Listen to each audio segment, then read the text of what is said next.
Hello again, I am Jim Bob and welcome to the Hungaroring, round 13 of Season 2 here with our Williams career on F1 Manager 22. How is everyone doing tonight? Good to see you, Mr. Water, good to see you, Anthony. We are hopefully going to have a decent result here. We are on the back of a disappointing France. We had the potential for not just a win but a 1-2, but you know, my bad strategy decision led us to cook our tyres in the second stint, and we had to make a second stop. So not the best, but yeah, we recovered some points. Could have been better though. We lost a little bit of ground. Hopefully we will make that ground back a little bit tonight. Let's see how we get on. So as always, we'll do what we usually do. We'll have a quick overview of where our car sits going into the Grand Prix weekend. So currently our speed 11th and 9th in terms of speed and acceleration. Not the greatest, not the worst. We are very bad at low speed corners still. Very good at medium and high speed corners. Braking and engine cooling definitely need to be improved on. Let's take a look at how we are stacking up against the top teams that we're fighting against. So starting with Ferrari. Ferrari are the second fastest team, not just in terms of speed but acceleration as well. They are very good in the corners. Look at that. First in low and medium, and then second only to us in the high speed. Yeah, I think this is Ferrari's race looking at that. If we take a look at Red Bull have got the speed advantage, but given that there isn't a lot of flat out straight line speed areas in this particular circuit, I think the advantage lies with Ferrari here. We can see that Red Bull are pretty good at cornering all around. They're 7th in low speed, 5th in medium and high speed. So they are fast, but I do think that Ferrari are going to have the edge on them here. Let's do a straight comparison between Ferrari and Red Bull there. There you can see the differences between the two. And if we look at the breakdown, it's actually not it's a relatively significant difference in in top speed there, nearly 0.2 kilometers. Doesn't sound like a lot, but it is quite a bit. It definitely adds up. A good speed advantage in terms of DRS as well, but it's the cornering that is crucial here. And you can see that that advantage is most definitely with Ferrari, especially in the dirty air cornering. Look at the difference in low speed dirty air cornering, even the medium speed as well. Yeah, so like I say, I think this is Ferrari's race to lose. I really do. I think we're going to be scrapping for 5th and 6th in this race. We shall see how we do. How you doing, Farah? Good to see you. Right, a quick double check of our drivers and staff. I don't think we've got any points. I don't think we're going to get any points anytime soon either. Diego Tondi is going to get a point in the mid-season break. Just over a week to go, and Reston, I don't think he will. I don't think he'll get a point before the break. Maybe just after Spa. In terms of our drivers, Teo's going to get a point at the end of this race. Gasly is not going to get a point for a couple of races, and Logan is probably not going to get a point for a couple of weekends as well. Right, let's head into practice.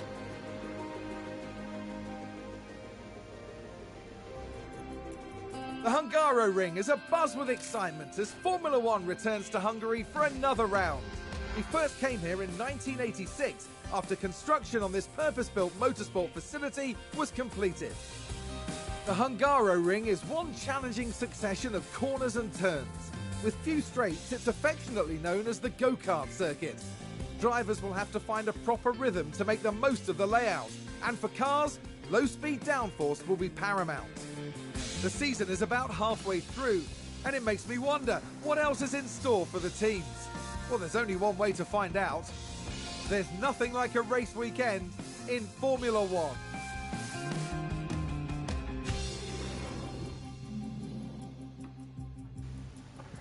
So I see Anthony bankrupted himself to the point where he couldn't do any testing at the start of the season. This is exactly what I was warning about last night.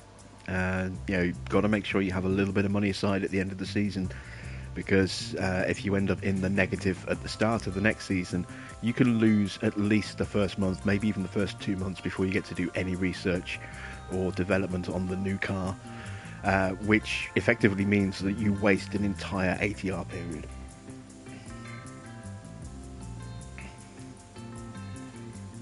Still, lesson learned, I suppose, Anthony.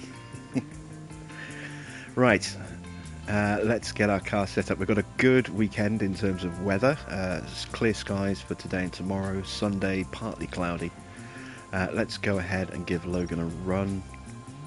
Let's run him for Teo. In terms of parts, let's see what we've got. Got loads of engines. Still got some life in that first one for practice, so we'll use that. ERS, we'll go with this one. Actually, I can do both cars at the same time here. I keep forgetting I can do that. So that's the other car. Let's just go back to engines. There we go, and install. And then down to the gearbox, we're going to use this gearbox and stay with that gearbox. Okay, so both cars have got their parts swapped over. Let's put some fuel in the cars. We want to go for about 20 laps, I think.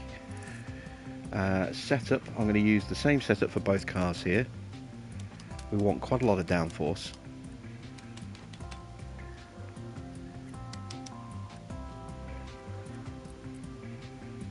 There we go, there's our starting setup, and we will drop the pace, etc. as always.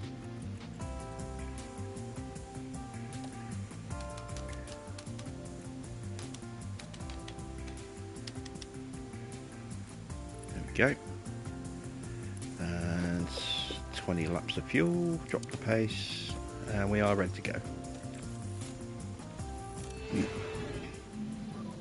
Radio check, yeah, can you hear me? Radio check, okay.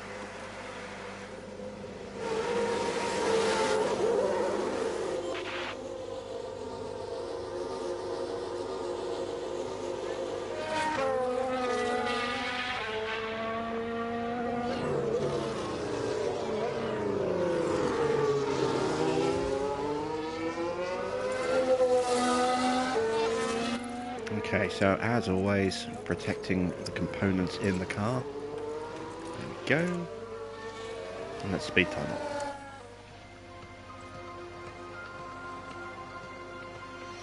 You wanted Norris. Yeah. You can actually get Norris in Season 1, but the biggest problem is the length of his contract. It costs about 6 million to break Vettel's contract if you do that day one, but it's not cheap to break Norris's contract. So, you know, swapping Vettel for Norris, I think, costs you in the region of 22 million in contract fees, not including the wage. That's just, you know, signing bonus, breaking contract with Vettel, and the buyout fee for Norris.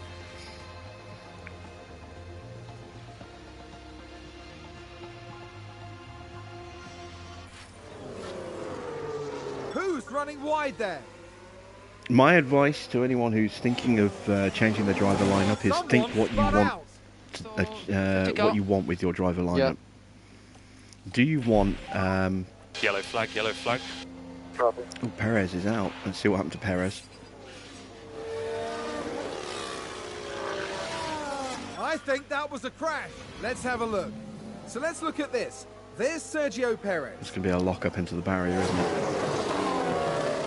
Yes, it is. There's the Oh, crash. I'm surprised he retired from that. That didn't look that bad a crash. And that was a bitter blow for the team. So think about what it is you want from your driver selection, and I'm talking across all three drivers here. So do you want solid drivers in the car and time to really develop a young driver to take over in the future?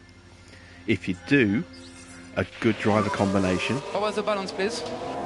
that is relatively affordable, I'm really pleased. Gasly and Alonso. Okay, copy that. Gasly will cost you around about $7.5 million a year. Buyout fee is pretty small because he's in the final year of his contract at the start of the game. Alonso will cost you in the region of $5 million a year, and again is in the final year of his contract, so the buyout on his contract is very low as well. So in terms of added fees to the salary, not that much. You know, they're relatively straightforward and cheap. Of course, this all depends on what team you're starting with. If you're starting with a team that's got really good drivers, keep the really good drivers. But if you're starting at a team like maybe Haas, or starting with Aston Martin, or maybe Alfa Romeo, or Williams, Aston Martin, maybe AlphaTauri as well, then you've got at least one seat there where you could look to change one of your drivers, straight away. So drivers to look at: Pierre Gasly, who pound for pound is one of the fastest drivers in the game,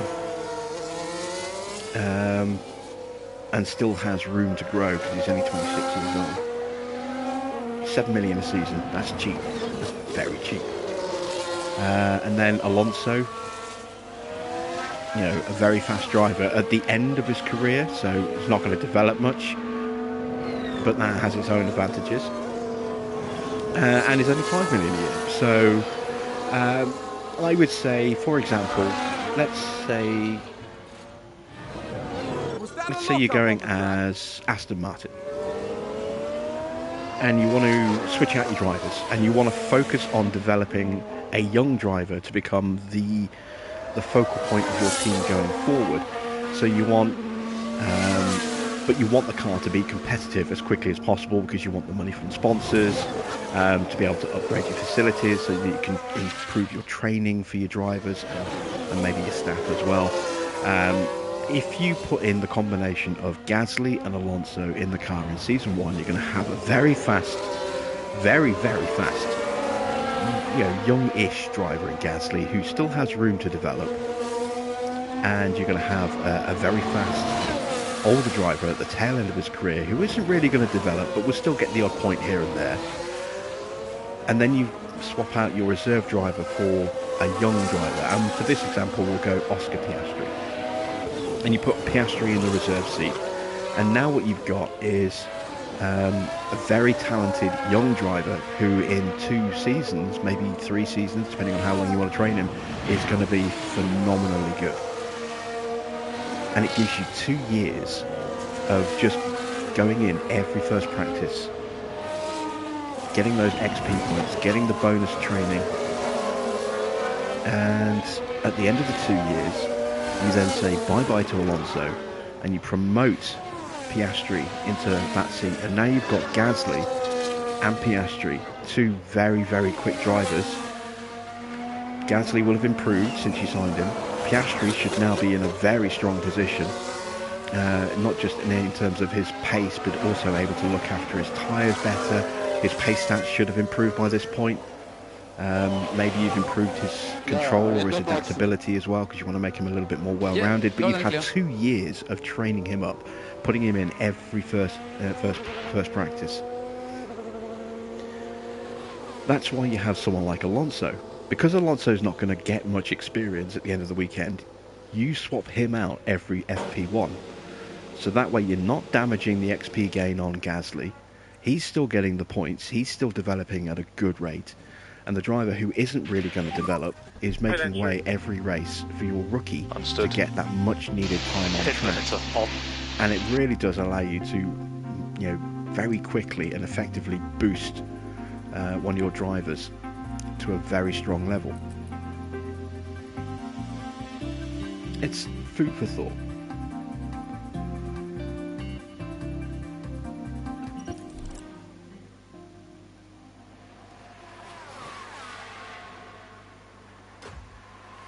Of course, it depends, like I said, on the team that you go with. At Williams,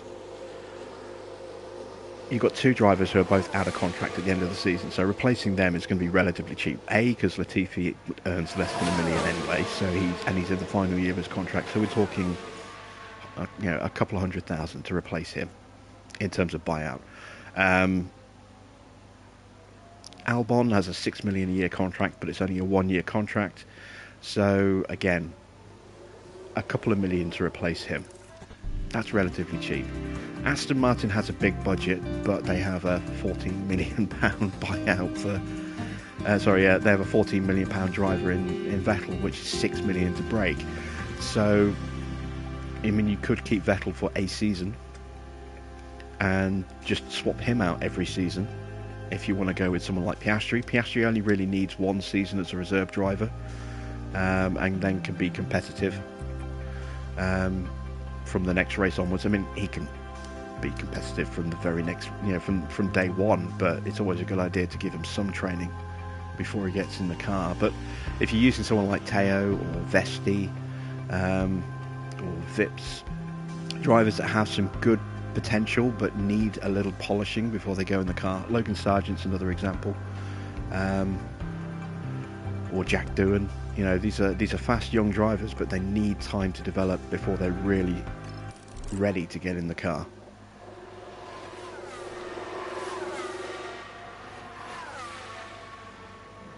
You look at maybe keeping Vettel for the 1 year, replacing Stroll with Gasly, put Piastri in reserve for 1 year and swap Vettel out every race in FP1, get some extra practice for Piastri, and then put him in the car for season 2.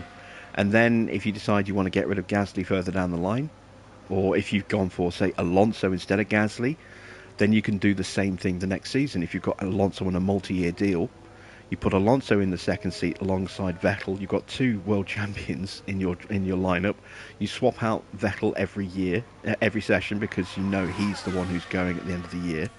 You then put your first rookie driver in that car at the start of year 2, put a new rookie in the car, train him up for another 2 years, and then when Alonso's contract ends, you put the other rookie in the car alongside your first rookie, and you've got 2 drivers who've got more experience now, more better stats, and significantly smaller wage bills.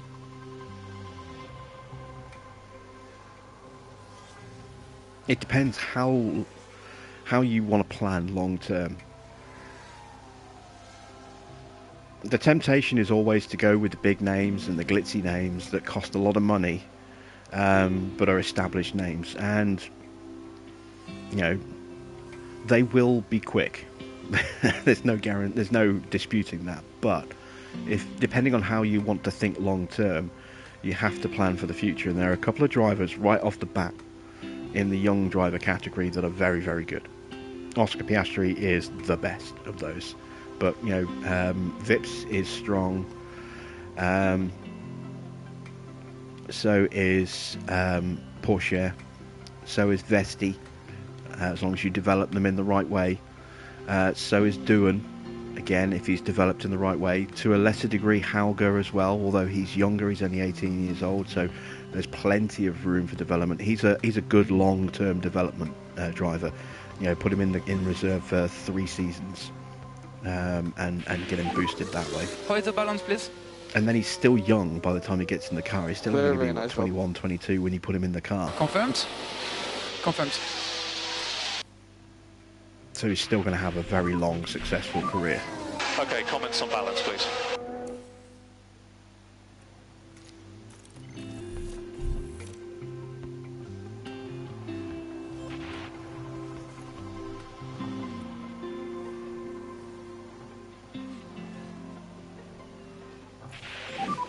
Fail 84, please. Fail 84. It's game over if you're sacked. Yeah, you get 2 choices when you get sacked. You can replay the last 5 races, or you can restart the season. But you can't change teams. Once you sign with a team at the start of the game, that's it. You're locked into that team. I would imagine, if not in the next game, then certainly the game after that, they will add the option to transfer to a new team if you get when you get bored, or if you get fired, because it is something that a lot of people are asking for, and it is a bit of a limitation. But I mean, you have a lot of save files that you can create, so I mean, you can create 50 save files before you run out of slots. So it's not like you have have limited space for saves.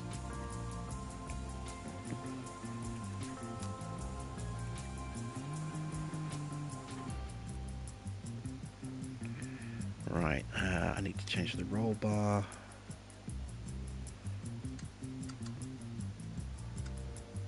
Let's pull that in. Let's go to there. Pull it back in a touch. Let's see how that works. Porsche sat out the first session, so I want him on a long run here. So I'm going to run him for 50 laps of fuel. It's probably too much fuel, but actually let's drop it down to 46 laps of fuel.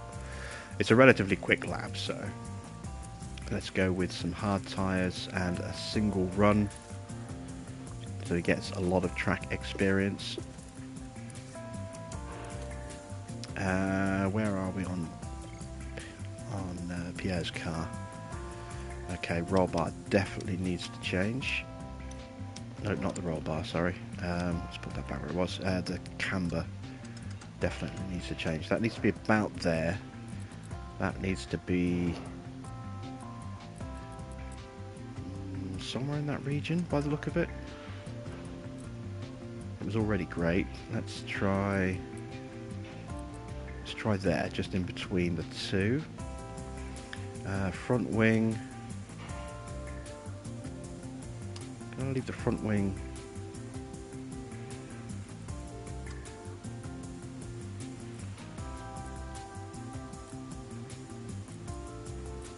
let's do that.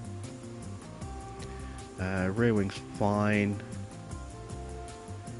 Traction should be okay. Let's see how we do with that.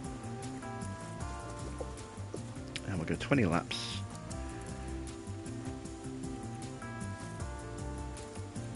And there we go. Oh, tyres.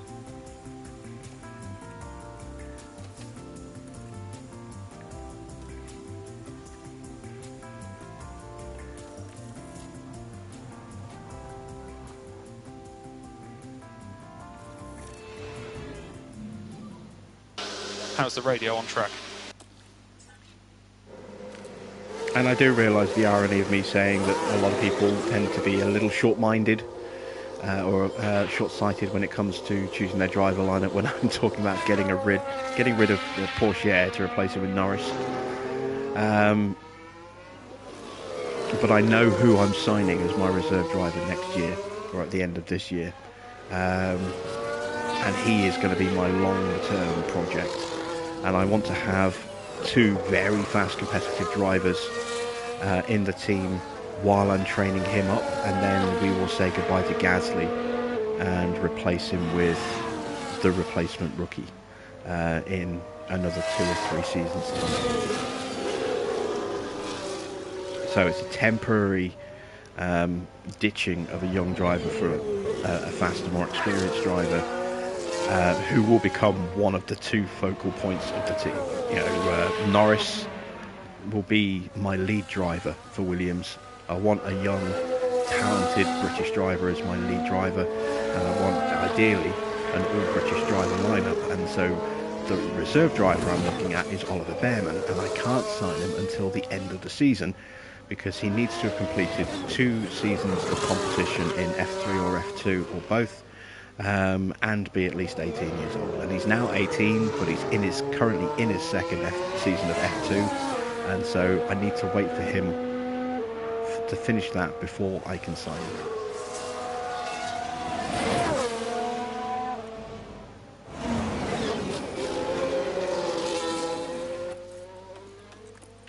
And that will be my long-term driver lineup for years to come. And once we train at Bearman, we will look at trying to find another young British talent coming up from through the new gens.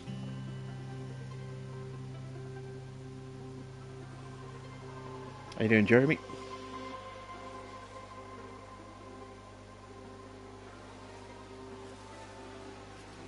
I don't know what his growth level is. I've never actually signed him for one of my other teams. I've been saving him. But he starts off at 16 in the 60s. Yeah, he's one of only a couple of really, really young drivers that are like potential superstars. Another one that has the potential is Jack Crawford, the American driver. We've just had a spin. Again, he's a young driver that you can't sign for the first couple of seasons. And Isaac Hadjar is a young Frenchman who, again, has a lot of potential based on his starting stat and We've had a age. spin. But those are drivers that do need, time. What You've was got the to wait balance, at please? least 2 years before you can sign them, I think. Right, 4 or really, 3. please. I know you definitely have to wait 2 years before you can sign Copy. Crawford and Behrman. I'm not sure about Where do you need help Hadjar. in terms of balance switches?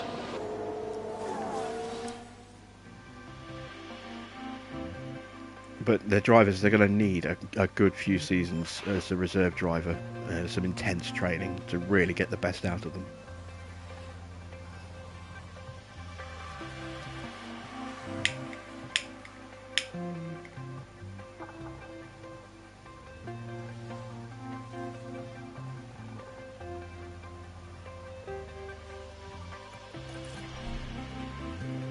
Okay, so we do need to change the roll bar. We'll go to a 3.7. That's minor changes for everything else. We'll see how that shakes out. I'm hoping that's going to be good. Porsche still needs some work doing, but that's going to wait till the end of the session because we need to get his track knowledge up.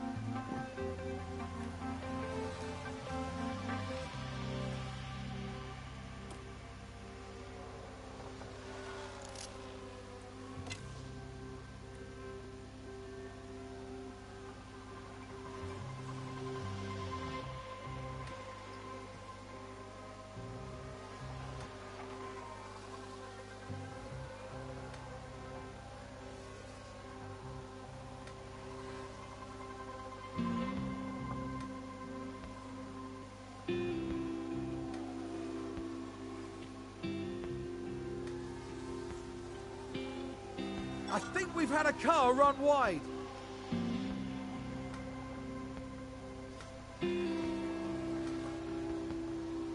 I mean, the absolute best driver you could sign with a future in the sport is obviously Max. But his buyout is horrific. From day one, his buyout's like over 50 million because he's tied to such a lucrative long-term contract at Red Bull. Yellow flag, yellow flag. So the second best driver you can buy would be Hamilton, who has a few years left before he would get to the point where he retires, but has very little room for, further progression. He'll pick up some points. Obviously, Max will pick up more because he's younger and has a higher growth rate compared to Hamilton, who is very much a low growth rate driver.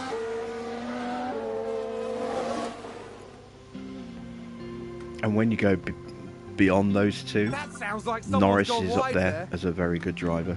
Gasly is also a very good driver that you can sign. And those are two of the quickest Sounds like we've had a outside spin. of that. But Bottas is a great driver in this game as well. Again, he's towards the end of his career, so his growth rate isn't the best. Sainz is another very fast driver. There's been a crash. Sounds like a single car. Perez isn't bad, but I would rather have Sainz over Perez if I had to choose between the two. Russell has the potential to become a very, very good driver as well, but Norris is quicker, in terms of a straight comparison between the two. Alonso is a great driver, but only has a couple of seasons left in him. And then you have decent drivers and fast drivers, but nothing spectacular. Vettel has great control and smoothness, but his pace stats are poor in comparison to most of the rest of the grid. Ricardo has potential. Magnussen's stats aren't too bad. He's actually got a really good braking stat. 88 his braking is, which is just, it's one of the highest in the game. And that is definitely one of the most important stats. But you know, if you're going to put him in a car that's got really good brake cooling, he'll do well. You put him in a car with rubbish brakes, like a Haas or a Williams or an Aston Martin, and he's going to make a lot of mistakes because he's an aggressive driver. So he's going to be pushing hard. Fail 84, please. Fail and he's 84. going to make more mistakes because the brakes are crap.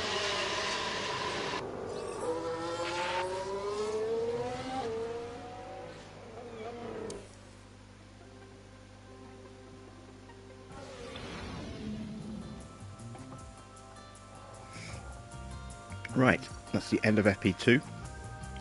91% for Teo, 93% for Pierre. Let's make the final tweaks. Hello and thank you for joining us as our race weekend unfolds. Free practice is nearly done, and that means that qualifying awaits. Ahead of the race tomorrow, the teams will be putting their practice data to use and making sure that their drivers have the very best chance of setting a lap time that will edge out the competition in qualifying. Drivers may know a track inside and out, but unless they have the setup to complement their ability, their efforts may be for nothing. Let the competition commence.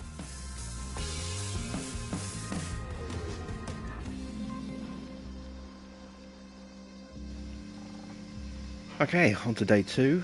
We've got FP3 then quali. Let's do some tinkering first. So we broke the front wing. That's not great. And the cornering is not good now. Well, it is good, but it's you know what I mean.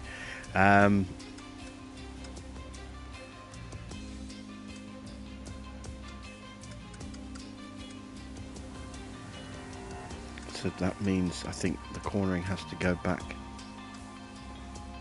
this way.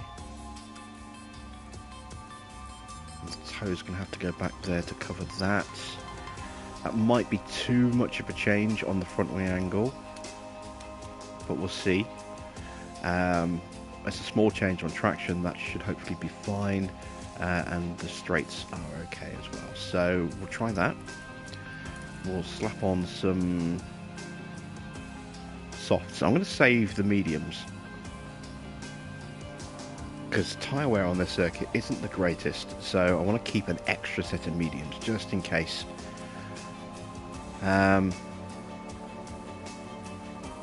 So we'll go double soft in this run. Let's go with 21 laps. There we go. And for Gasly, again 21 laps. Drop that down. Okay, cornering still needs some work, so we need to be about there.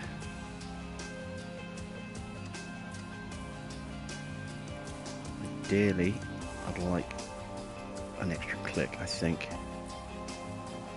I'm going to try that. That breaks the front wing angle, so let's push that and then pull that back a bit more.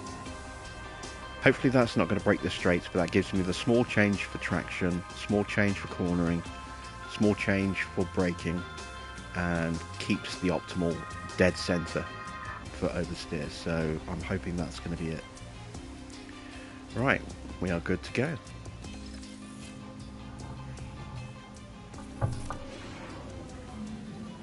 The radio is good? You can hear me, yeah? Copy.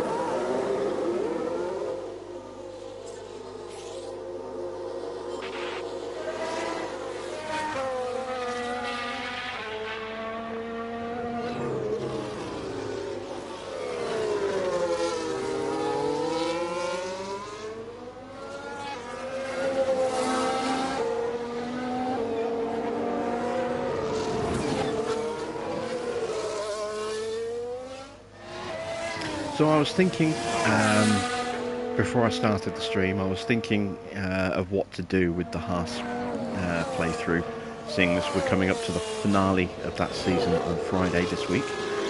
And I wasn't sure whether or not it would actually be affected by the patch or not. I know the tyre change patch has fixed some things on that file, but other things are still iffy.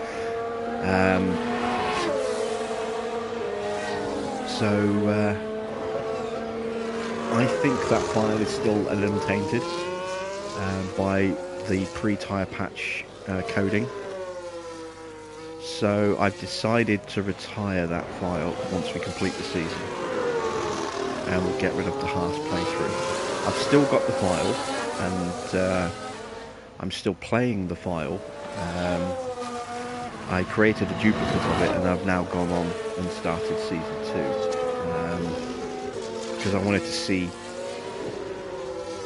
whether or not the research was still a bit, overpowered compared to where it should be, and it does seem a little bit overpowered. Plus, some of the staff information hasn't been updated on that file. So, Tondi retired completely from the sport at the end of the season. Some others aren't where they should be. Some of the other stats are a bit wrong, or ages, etc., etc. So. Yeah, we're gonna complete the season, and then we're gonna end that. And what I'm thinking is replacing that from next week onwards with a potluck Friday. So, but what I mean by that is that instead of doing a Williams stream to replace it, or immediately starting a new career, which we'll probably do at some point, but I want to wait for the next patch before we do that.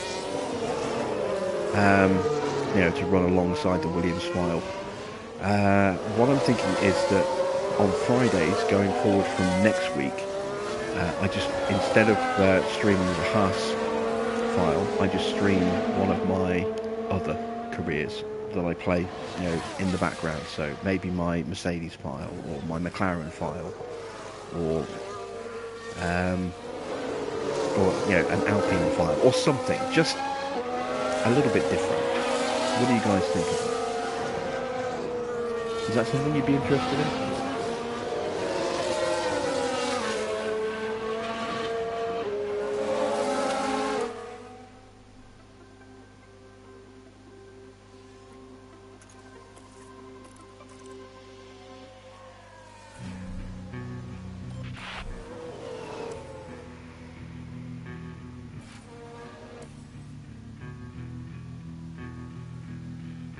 I think there's been a lockup.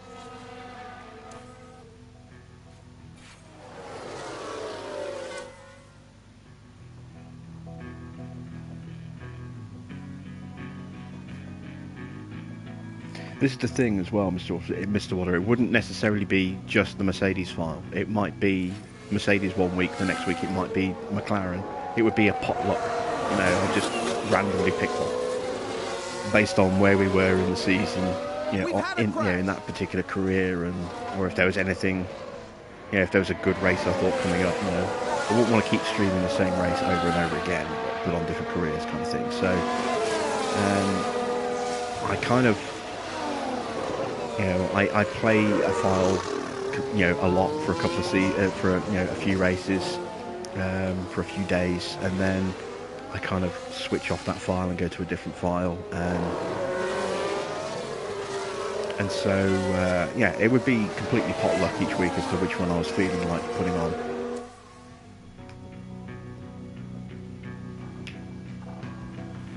But I'm trying to do kind of different themes with my different files. So, like I said, my Mercedes file is all about putting Mick, in Mercedes, making him the lead driver in the future. So I'm partway through about halfway through season 2 in that file at the moment. And no, not even halfway through. I'm at Canada, just before the start of the race. I've done all the practice and quality. Hamilton strolled to the title last season, and Mick has definitely improved over the season, over the first season and into the beginning of this season as well. And I'm trading up Oliver Beckman as the replacement, who will possibly go into the team at the end of the year. I might replace Hamilton when his contract expires at the end of the season I'm on with Vettel, and run Vettel for a 2-season deal, and then put Beckman in the car after that. I want to have 2 German drivers in that team.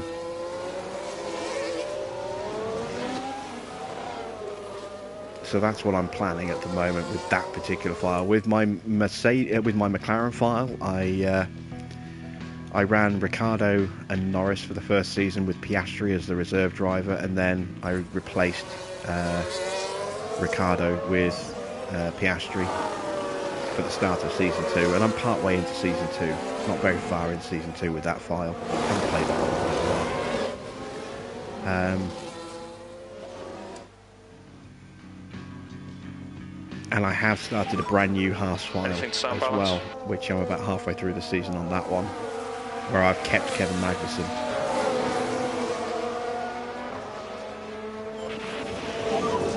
How is the balance, please? Very, very nice job. Copy. So we've got a few different files. I've got an Alpine file with Gasly and Ocon as the driver lineup. Yeah, I've got a few different things that we can play about with.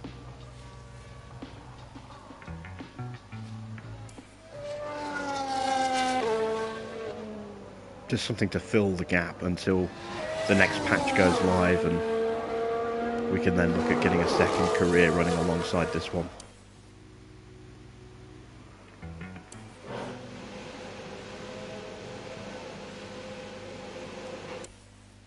Right. Oh, okay. We actually went completely off the rails with this one. Okay, let's revert back to our best setup.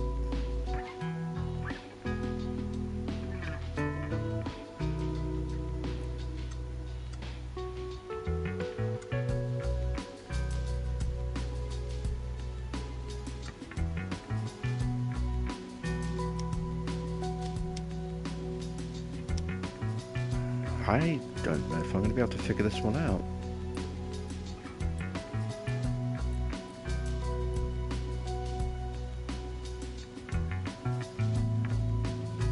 Surely it can't be that simple.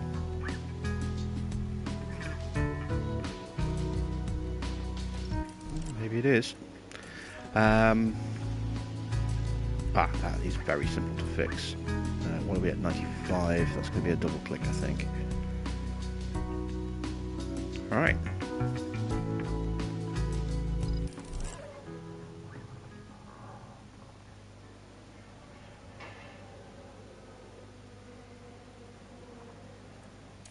How you doing, Hull? Good to see you.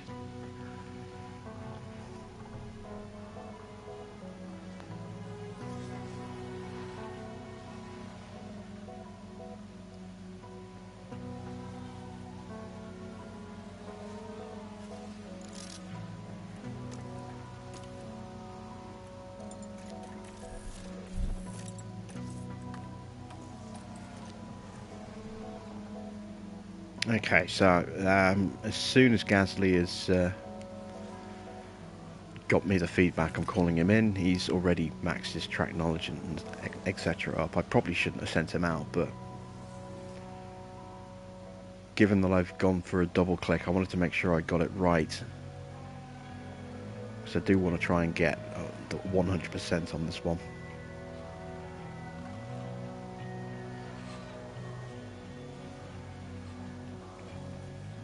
Someone's run wide!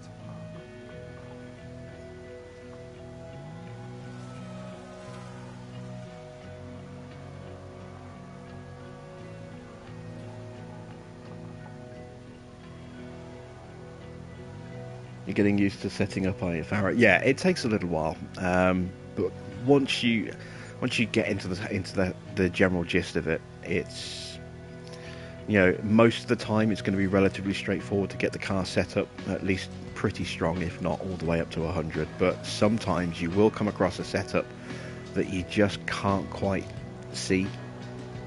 You can't quite figure it out. Any comments on balance? And we're struggling with Teo here. Look, we've got him to 93.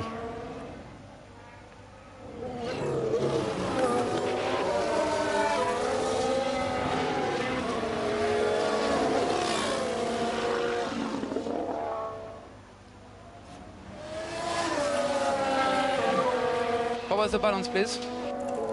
Oh, we went too much, I'm really I pleased. think. Okay, copy that.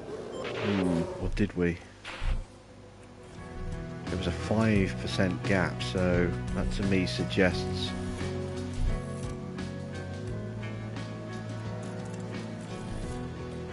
it needed at least 2 clicks.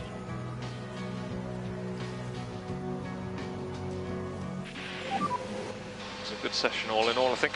Still learned a lot. How badly damaged is the wing? If it's and it depends how good your your mechanic's feedback rating as well. I mean, but yeah, if it's not horrendous, if it's only minor damage, just leave them out.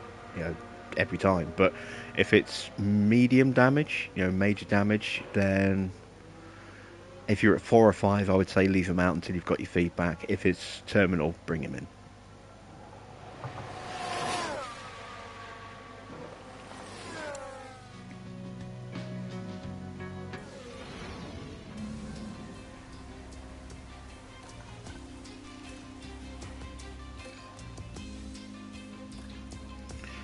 Okay, so 93. I could gamble on this. I'm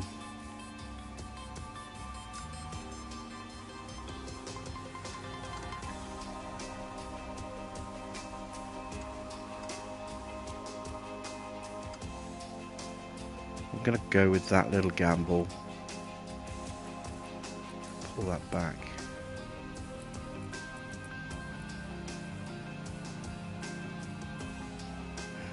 That could potentially make the car worse.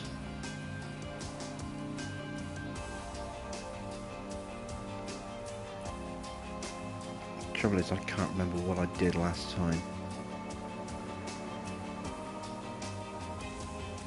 It's not going to be 100% anyway, so I might as well go for it. Might as well go for the gamble. 97%. Oh, I see. That's why it broke. Okay, so that means I need to change the toe and the camber. That might break the traction.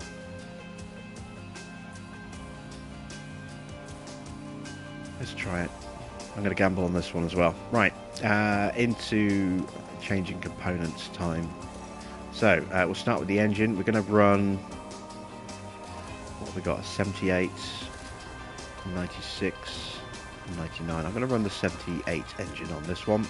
We're not going to be able to compete at this circuit with Ferrari and Red Bull, I don't think. So we want to be best of the rest.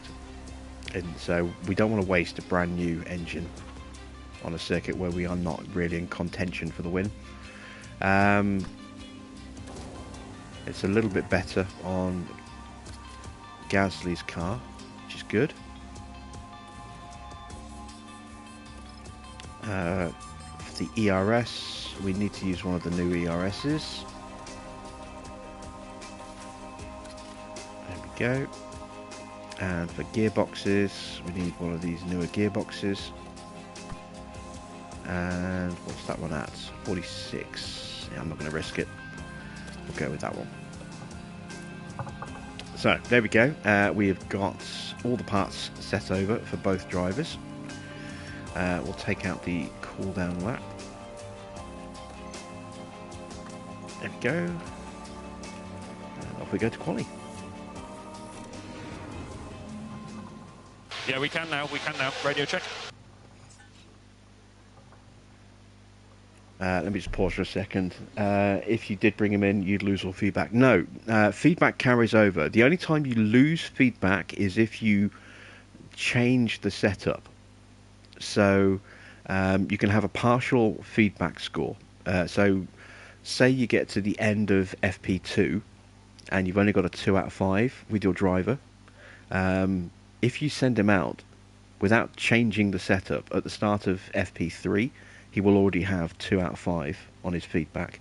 So he only needs 3 more bits of feedback to complete the feedback on that particular setup. But if you change the setup, even if it's just one tiny thing, you move one of the sliders 1 bit, that then breaks the feedback because it's a new setup. So he starts giving you feedback on the new setup rather than the existing one.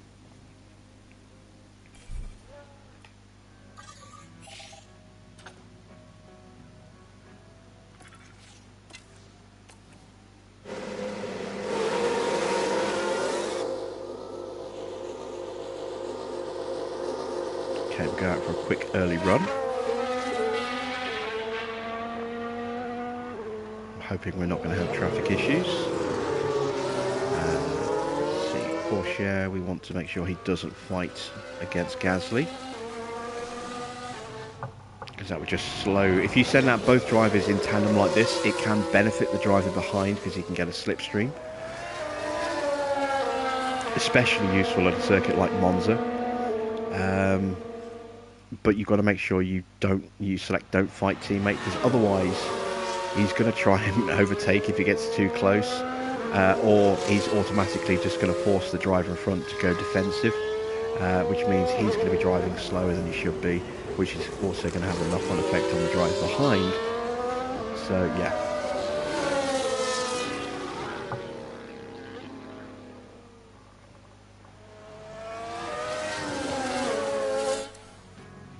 Right, we've got a clean run. Let's see what time we can do.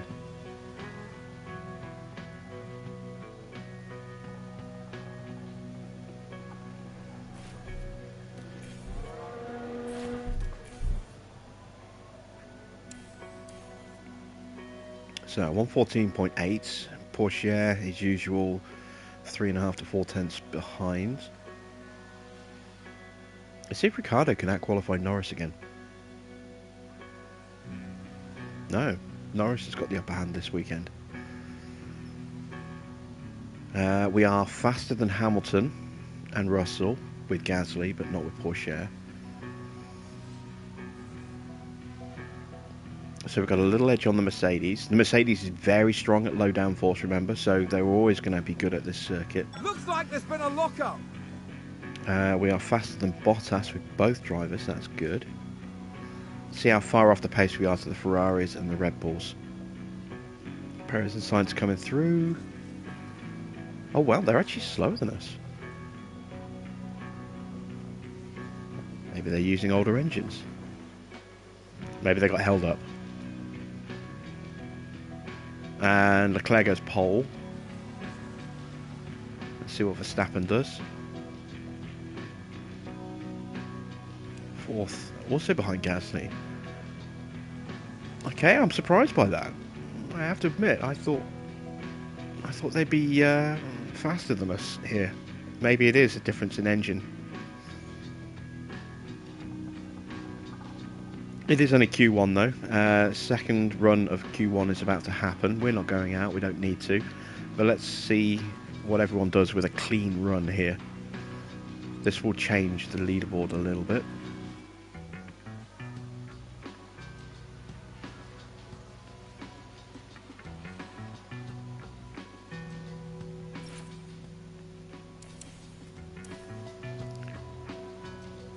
So Leclerc, don't know if he improved. I think he didn't. Don't think he improved. Sainz improves. Perez improves. Verstappen did not improve.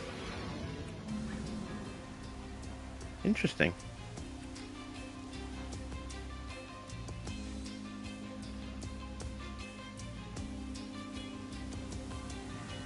But we're only a tenth off. So, yeah, who knows then? Maybe we are going to be in contention this weekend. I honestly didn't think we would be. Oh, yeah. We did make Teo's car worse.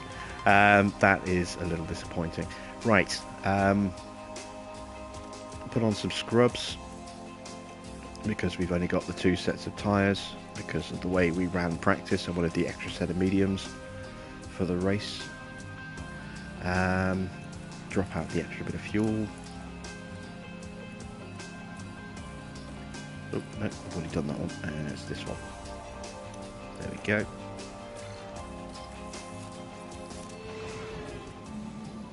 Radio check. Radio check. Radio check, okay. Radio check, okay. Okay, so I'm going to wait till the end of the session for this run. Let the track grip up a little bit more. Considering I've got worse tyres than everyone else.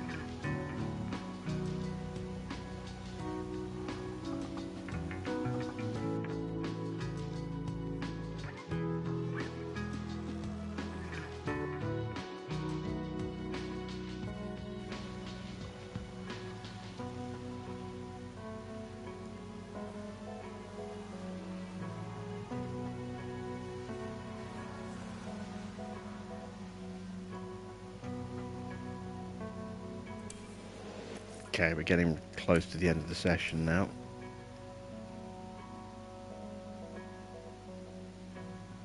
There we go.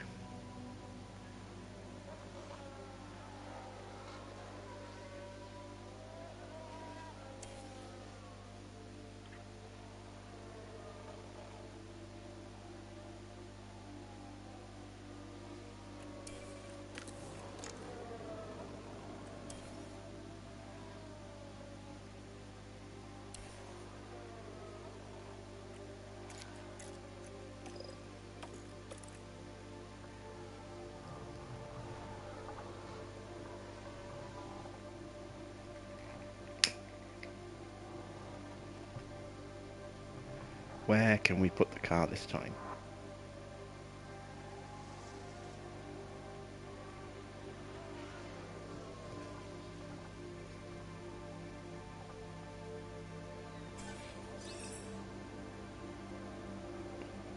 Both the Red Bulls in the drop zone, but they've got to improve, surely. Verstappen goes 4th. Perez goes pole. Faster than Sainz and Leclerc, but it's very close between those 3, look. Gasly's just gone purple in the middle sector. That is the strongest sector for us. That's the high speed area.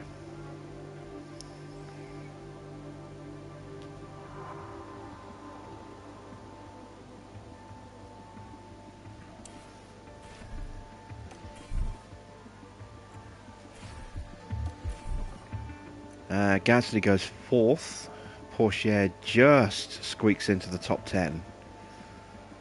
Okay, we've got a little bit of extra pace to find because we were on scrub tyres there, not new tyres, so we'll be a little bit faster in Q3. But I'm thinking we're probably going to get around about 8th place, maybe 7th at a push with Teo. Gasly potentially in the frame for pole position here.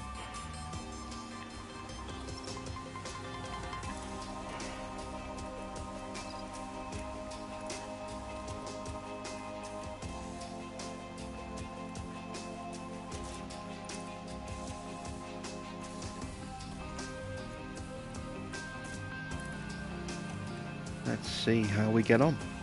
Once again, we're going to wait till the end of the session. And radio check.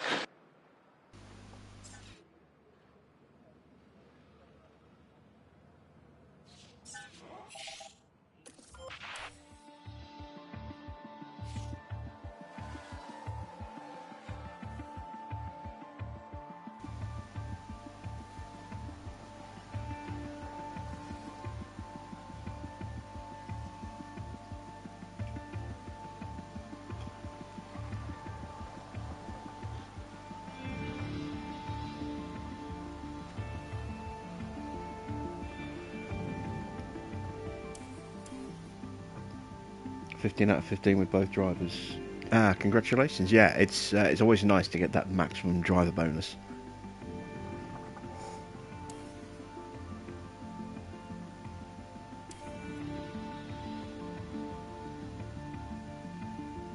Okay, everyone's starting to go out.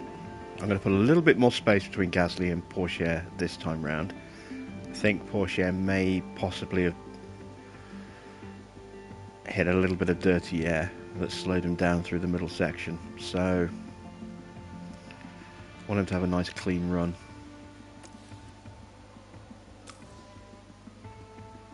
There we go, a little bit more space this time.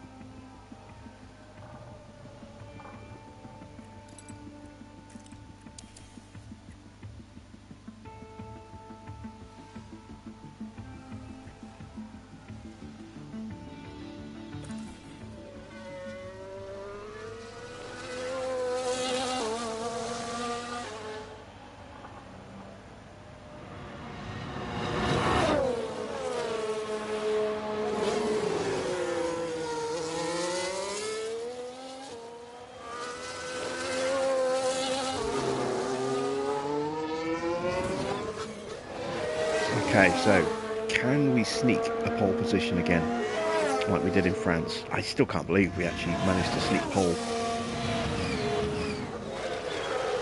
Didn't look like we had pole position pace all the way through the weekend, and then boom, stolen at the death. Can we do the same here?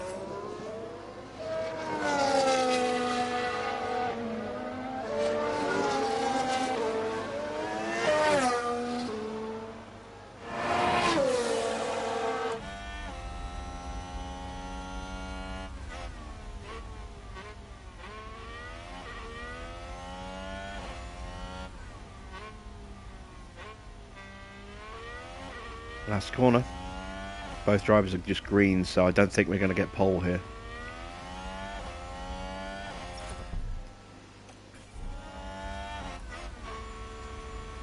We get P4. Okay, that's not too bad though. Inside a 10th. And Porsche goes 8th, which is what I expected. So Porsche is going to be battling with the Alphas. Maybe with Russell. I think we might struggle to stay with Russell because of Russell's low speed performance in that Mercedes.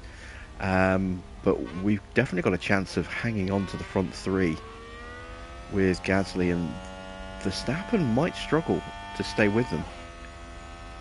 If we can break away from Verstappen, we can isolate him and Hamilton.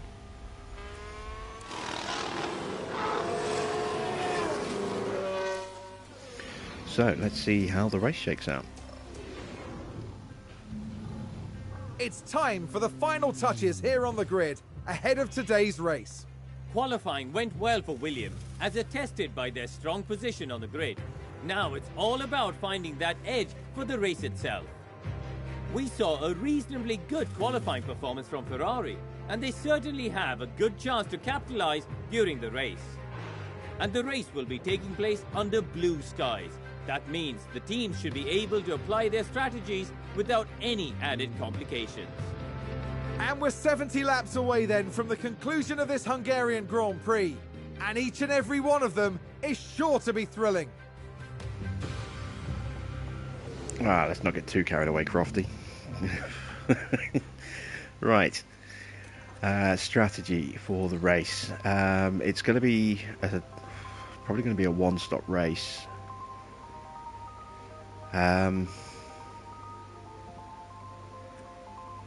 What's the track like? Very low rubber, so I probably want to start on the mediums.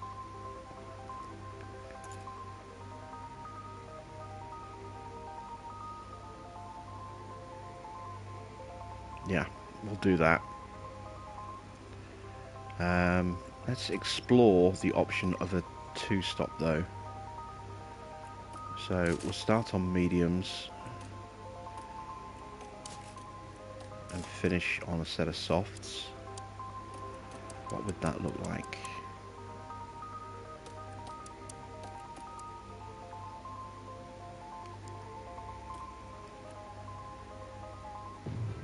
I'm going to give that a go with Teo. But I'm going to split the strategy because I want to try and hang with the front runners. And and I'm not convinced they're going to two-stop. I think they might one-stop, so I want to try and be in that window with them. So we'll go medium hard, and then if there's a later safety car in the second half of the race, then we can switch to another set of mediums. Plus with Teo, we've got the option if he has an accident and damages a set of mediums, we've got a spare set of mediums to keep that strategy intact if we need to. So we're in good shape, I think. Yeah.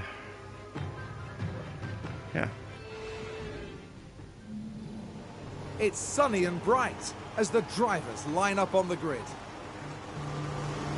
Looking at the Williams now. Not as close to the front as they might have wished for, but we know the race order can change a lot during those first few corners. And looking at the second Williams car. A top 10 position today, but will they be able to capitalise on it? The race start is mere seconds away. And here we go, with the Hungarian Grand Prix. And it's lights out, and away we go. Okay, I can already see a couple of starters on softs, which means they might... Oh, there's a lot of guys on softs. Wow.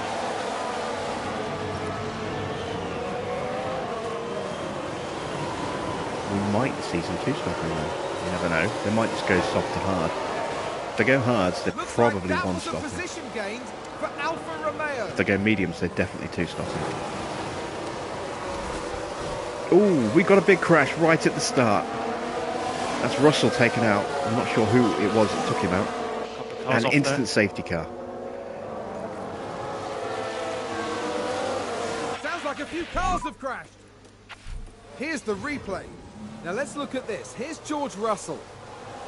Who was it who actually hit Russell? I think it was the McLaren, wasn't it? And there's the Oh no, hit. he locked And up. it's crystal And clear who yeah, I was in the see. wrong there.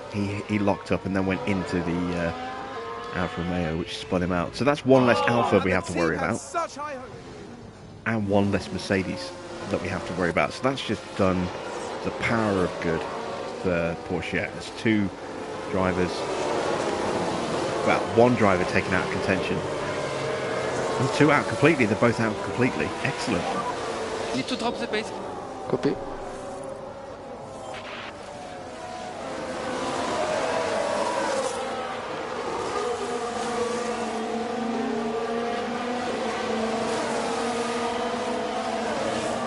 That definitely helps us with the one stop, depending on how long the safety car's staying out for. Given that it's the first lap, I'm guessing we're going to get one lap into the safety car, because the field's still bunched up. And then it'll come in at the end of the lap. And we'll go racing again. But this definitely helps with the tyre wear. So this makes the one stop for Gasly a little bit better, and gives me potential cause to switch Porsche to a one stop as well, if I can get him ahead of a couple of these cars in front quickly. I'll get him off the back of Gasly and I will convert him back to a one stop.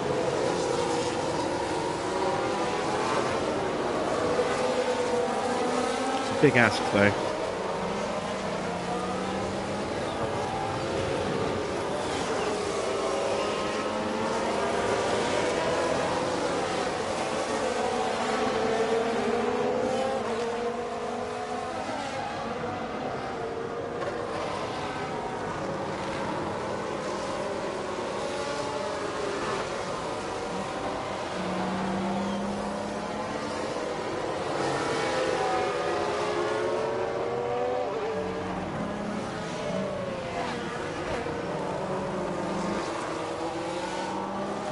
So it looks like the only real position change off the line was Norris, I think, getting ahead of us.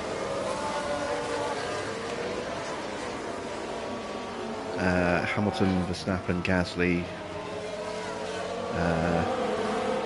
Leclerc, Sainz, Perez, they're all in their starting positions.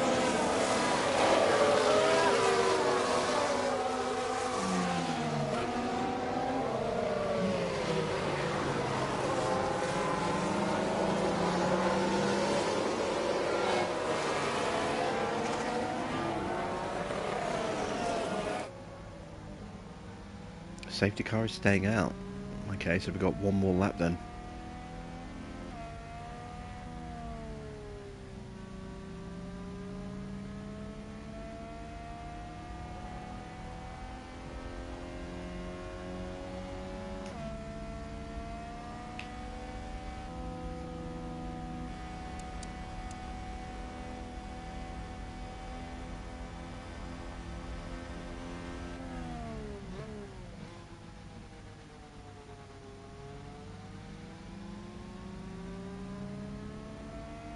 Norris being on better softs than Hamilton could be a little problematic, which is why I want to try and get past him as quickly as we can on the restart.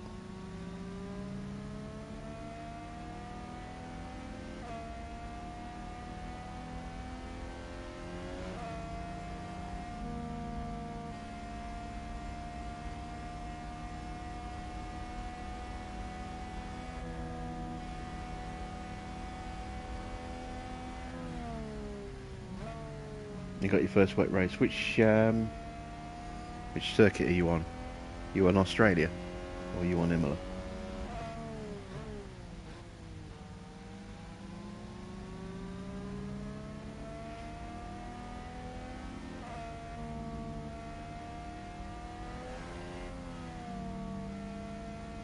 Ah, yeah, Australia.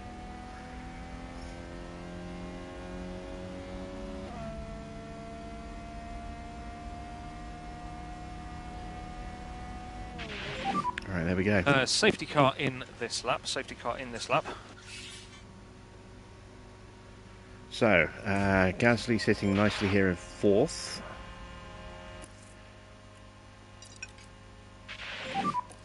We have margin to push a bit more. Copy. Racing from the line, racing from the line. Yeah. Okay, push. Let's go.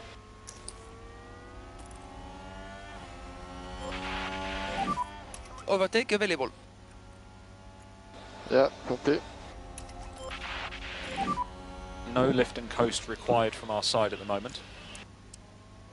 And there we go, we're up the inside of Leclerc. Can we complete the move? Let's lift off, please. Yes, we can. Yeah. Very good job. Overtake available.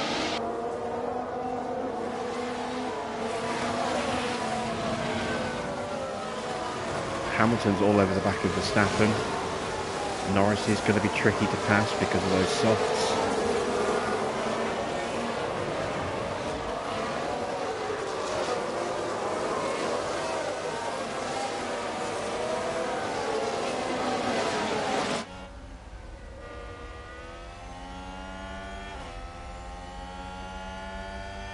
Got to be careful we don't burn his battery too quickly here.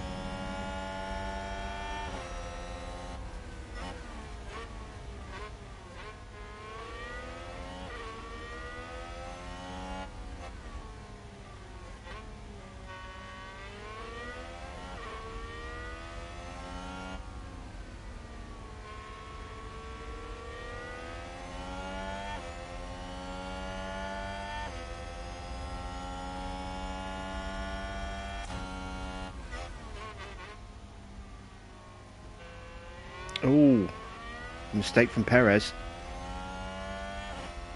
And we're through into second place. And now I'm going to ease off on the battery. Good job, Pierre. We still haven't got past Norris yet.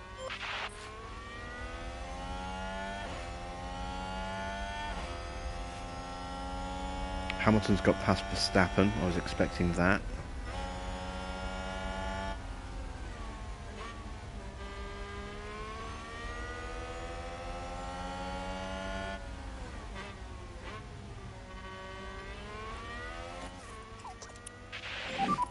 Keep up the lift off. You're doing a very good job. Okay.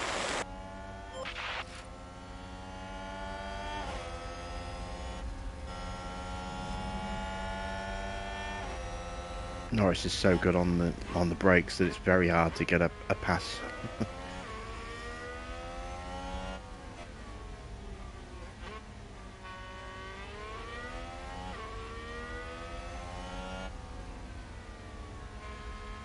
Can we get the exit? DRS enabled, DRS enabled. Come on, let's go get those points. Okay, so no DRS until we cross the line next lap. Because there is only the one detection point on this circuit. It's a double zone. This is my last chance to get past him on this lap. And it didn't work. So I'm going to actually recharge his battery a little bit. Recharge on, please. Recharge on. We are dropping off the back of sights. Let's just burn the fuel a little bit. I've got to make sure we don't drop off the back of Norris while we're charging. Lift and coast required.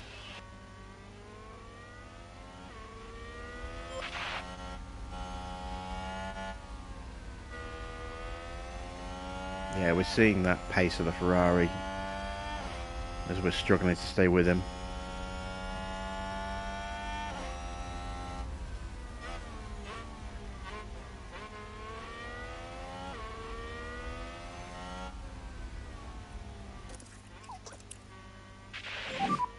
Give us more lift off, please. Okay. Oh, oh! Perez is off. No, Verstappen's off. I just saw the car on the side of the wall. He spun out on the first corner. On the last there's corner. been a crash. Let's see what happened there. We're just watching the Red Bull.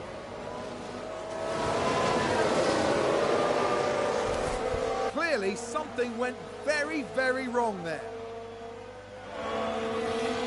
Ah, what a shame. The team are devastated. That's another car out of the way for Teo.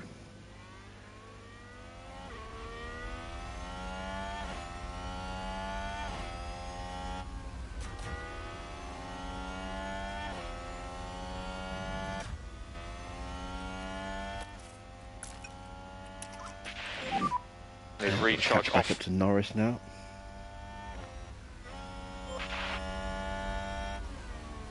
Okay, so Verstappen's still in the race. I'm guessing he's got some damage. Let's have a quick look. Yeah, he's broken his front wing. Look, might have some suspension damage or chassis damage there as well. So that's his race ruined. Oh, he was on the hard tyres as well. He might even have damaged his tyres, so he's going to be very slow making his way back to the pits, and then it's a long way to go to the pits.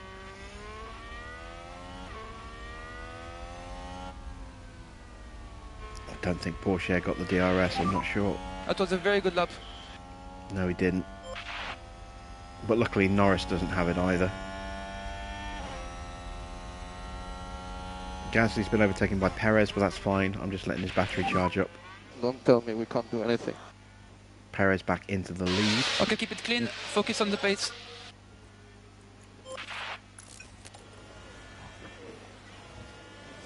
Oh. Didn't need to speed up there. We do need to deploy a little bit. Oh, we've got a yellow flag in sector 2. Someone locked up. Sounds like someone's locked up. That was We Joe. can take a look now. So this was the Aston Martin. And there's the lockup. It almost got away from them entirely. The team are really disappointed with that.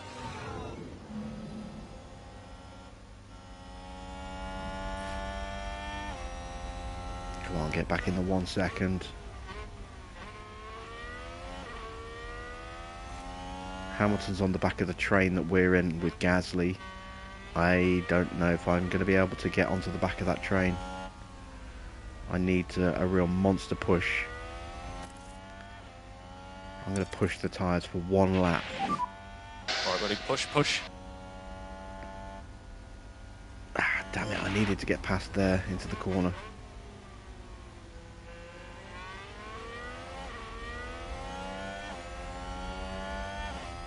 I haven't got much in the way of battery, so I don't know if I've got enough pace over 1 lap, Excellent job, well done.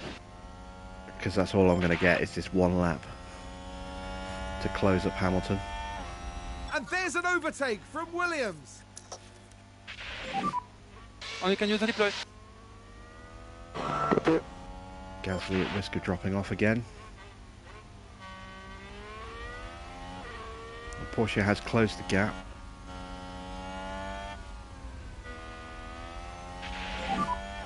Let's be out of DRS battery. disabled. DRS disabled.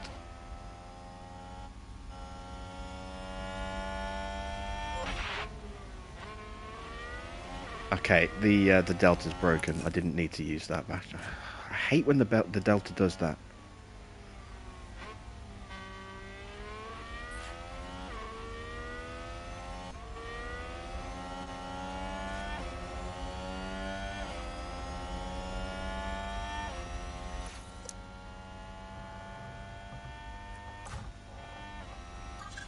Okay, we're not going to be able to catch, so I'm not Very going good to job, Pierre.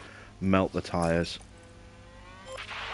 We'll stick with Norris. Can we do lift and We're going to coast? have And to. a new position, just gained by Williams.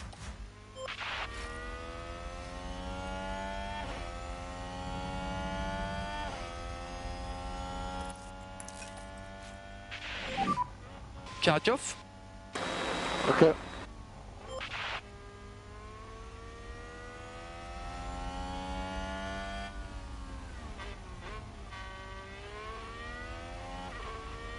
If I can get Gasly into the lead, I can then try and slow the train down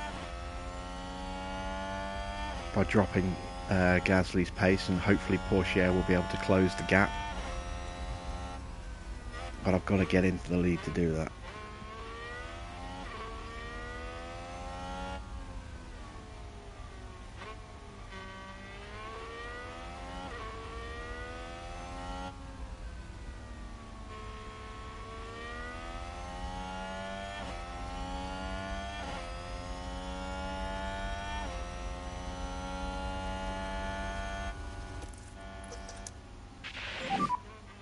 Charge on. Copy.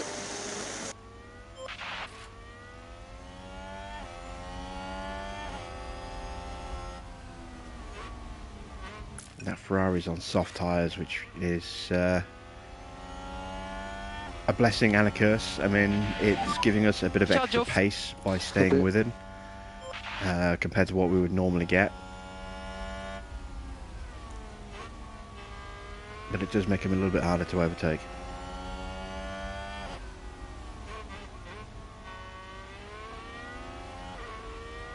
Although his tyres will be getting squishy in the next few laps.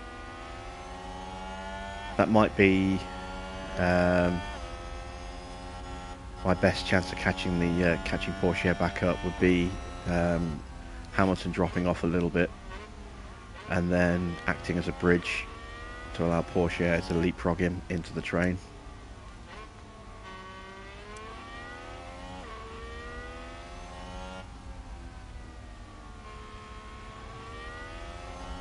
Alright, overtake here please.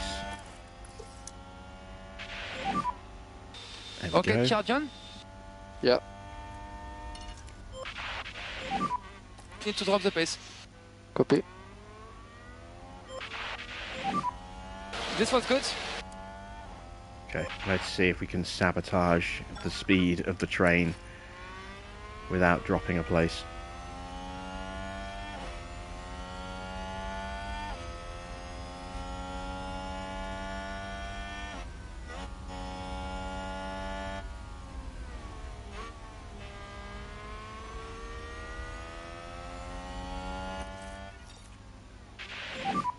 Need to drop the pace. Copy.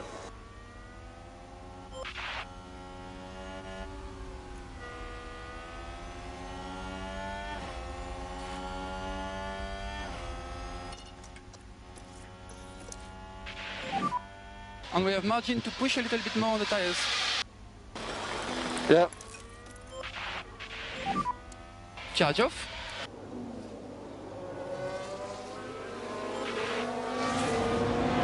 Right, we're going to get overtaken by at least one of these Ferraris here. Maybe both of them. No, we blocked one of them. That's okay. But he might get us on the next straight. Can't do anything.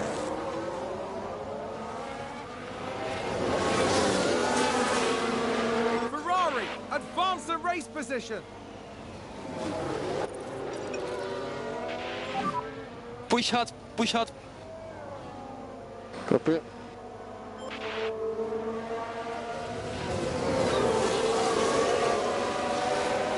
There's Norris, Porsche, and Vettel and Alonso have joined that fight as well. Yeah, that McLaren just doesn't have the pace to really help me close the gap.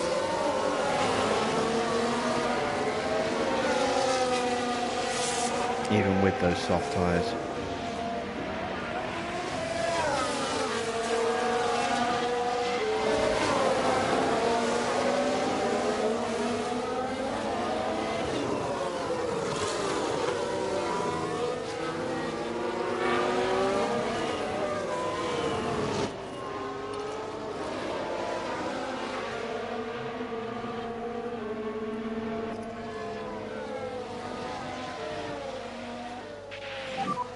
And keep going with the lift off. You're doing very good job. Keep going with the lift off. Yeah.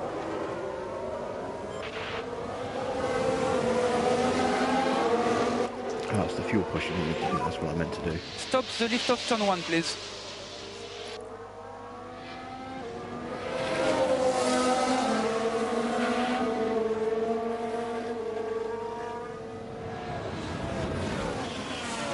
Trying to save a little bit of extra life in the tyres wherever I can.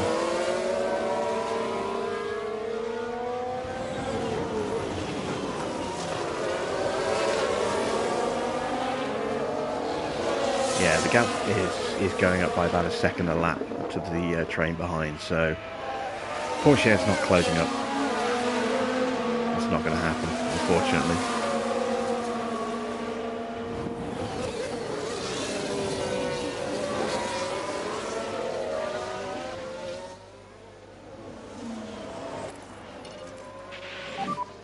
Okay, we'd like you to slow down, please. Need to protect his tyres a little bit as well if I'm going to convert him back to a one-stop.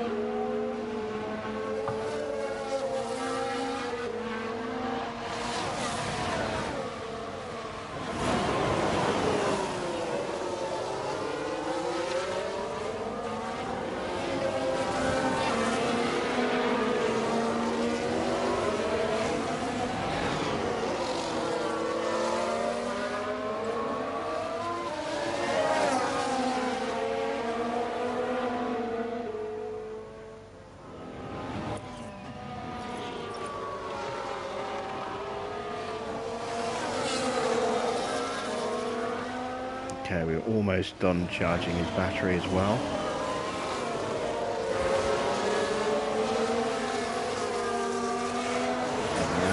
Got that soft runners behind. So a recharge off.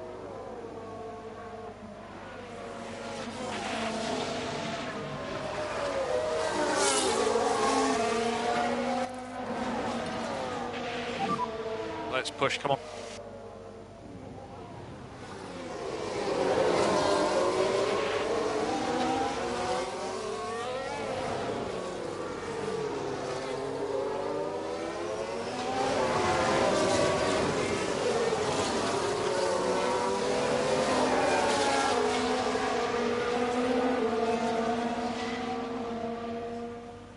There we go.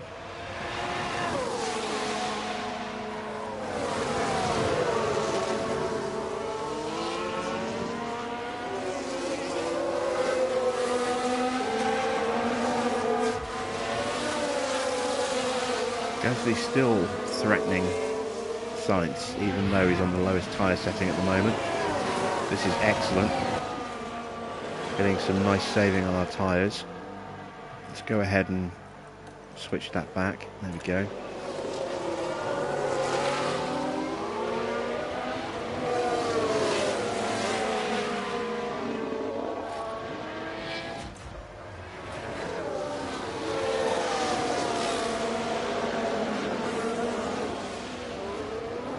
Alpine just advanced.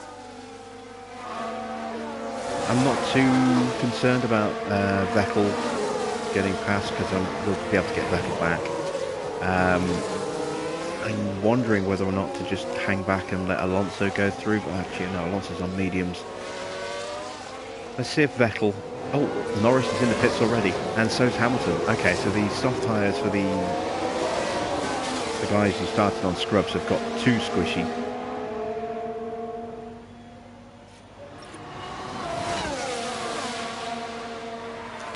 Someone ran wide, it's Perez. Let's take a closer look. We're just watching the Red Bull. And this, yes, there. Big that's the lock up into turn one there. That's going to be a big blow to the team. Will they be able to recover? We'll see. And Gasly managed to swoop through into the lead as well, so we'll keep an eye out for the There's replay. an overtake from Williams. Oh, that's Let's take a Porsche on look at the Vettel. replay. We actually watched that happen, we don't need to see that. Perez is in striking distance. Let's see if we can push up to the back of Perez.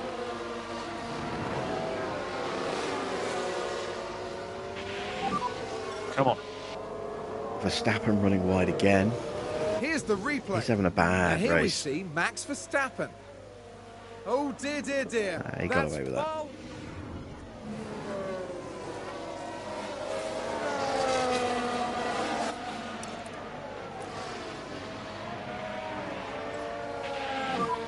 Let's pick our pace up, let's go. Alright, we've broken away from Vettel Alonso. Vettel's probably pitting. Well, actually, no, he's on. He started outside the top 10, so his tyres will be a little bit better. Although having said that, Norris. Hang on, oh, Sainz was on softs as well.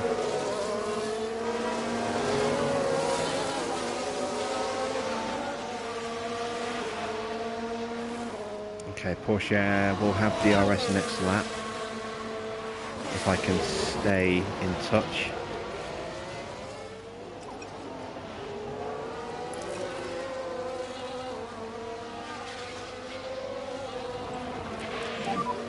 Lift and coast required. Best mediums on the grid at the moment with Gasly. So frustrating. You finally cleared your jet. Keep focusing on the pace. Congratulations, Anthony. How long did it take you?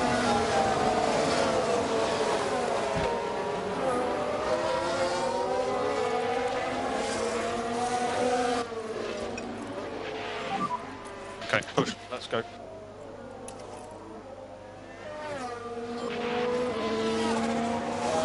Six months. Oof. All that development time lost.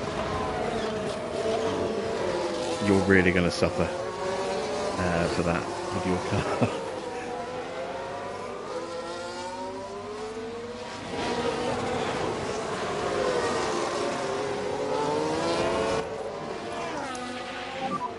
Okay, recharge on.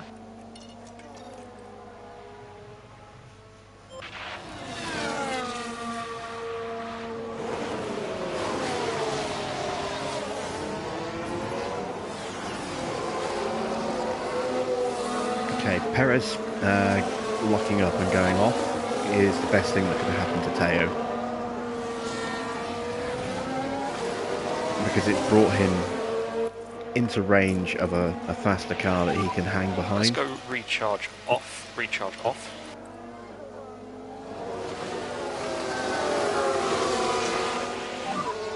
Right, ready, push, push. This is how I can get away with running Gasly on the lowest pace setting for tyres, because, you know, I've got enough pace to hang with him through the lap, and then I get the DRS to close that gap right back up again. It's a little harder for Teo because he's not as quick. No lift and coast required.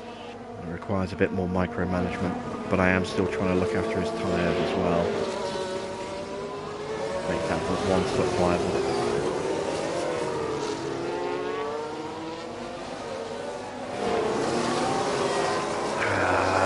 Please tell me I did just lose the DRS there.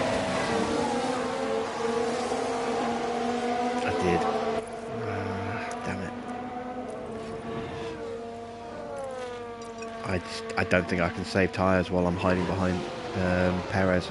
I think I'm just going to have to stay at normal pace and just push hard. Oh wow, we are coming up to lap Verstappen. I've just realised.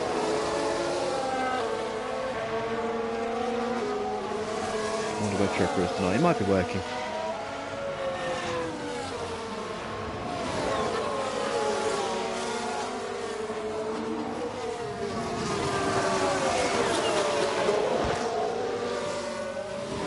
Might be actually on the road. It's not the kind of thing you can just stop in the middle of a motorway to open up YouTube on your phone. So, yeah, we might see him a bit later, or we might not see him at all. We'll have to see. Right, the biggest downside Can we do lift and to coast? having to push like this to keep up with Perez is it means I am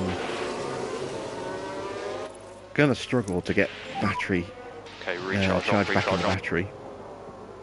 I can only really do it for the DRS zone, and then I have to stop doing it again.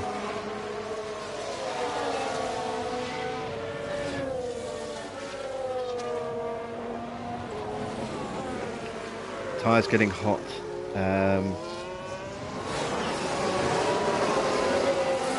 What is this during the race? What tyres are they?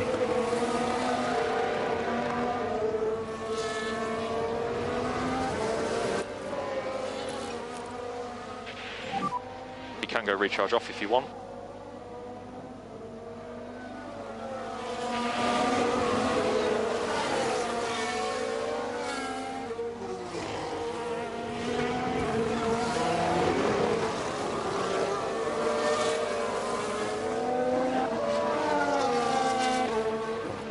Oh, Teo!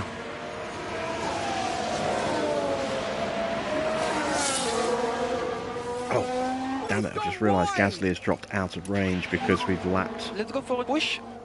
Okay. Verstappen.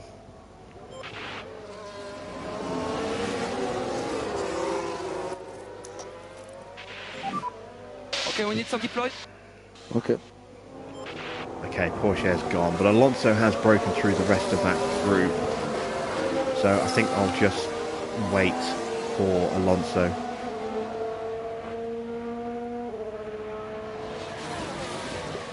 Inter's 15 laps in. What's the water level like?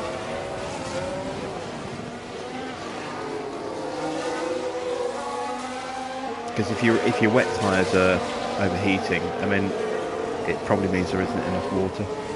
If the water level's really, really low, then yeah, that'll be why. But it's not anything to really worry about because it'll be the same for everyone else.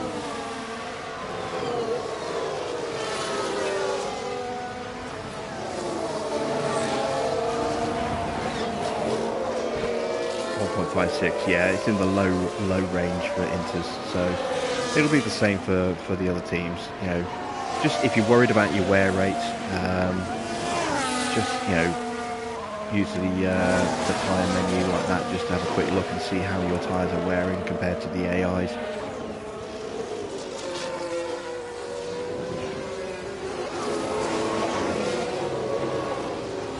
Gasly is back in range. Let's harvest again. Let's turn the fuel down. Charge on.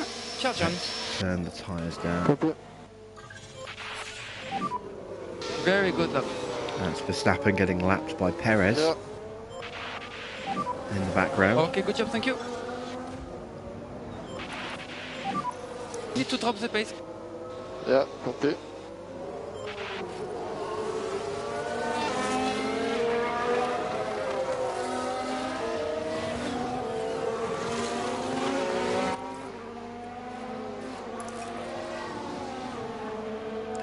Second behind Alonso already. So we'll go recharge off. Alright, Vettel, Magnussen, Schumacher are pitting. No lift They were and coast mediums. required from our side at the moment. But quite a lot of people have pitted. All the softs have gone on to hards. Or maybe they were soft runners as well. No, I'm sure some of those were mediums. Or maybe the other medium runners are the ones that retired. There we go. Porsche now lapping Verstappen there.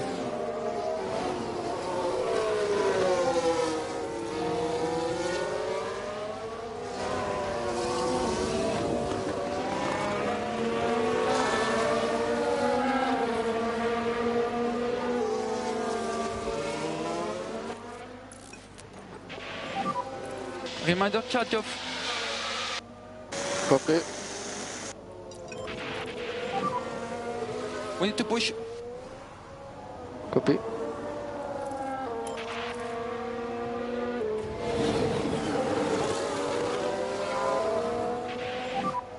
We have margin to push a bit more. Okay, Porsche is still Okay. way above the wear rate, which is good.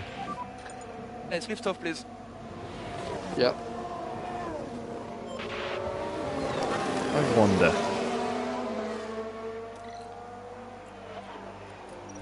We had a medium soft. I'm wondering about medium. No, we don't have a second set of softs for either driver. So yeah, just a little bit of curiosity there. I was thinking about maybe going medium soft, but.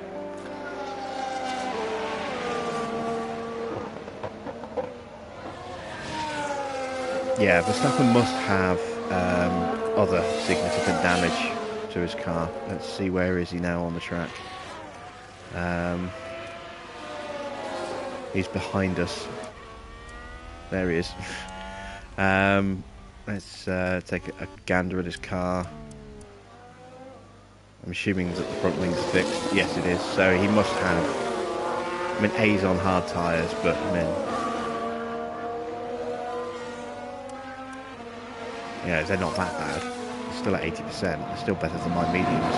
But he must have chassis and suspension damage as well to be that slow.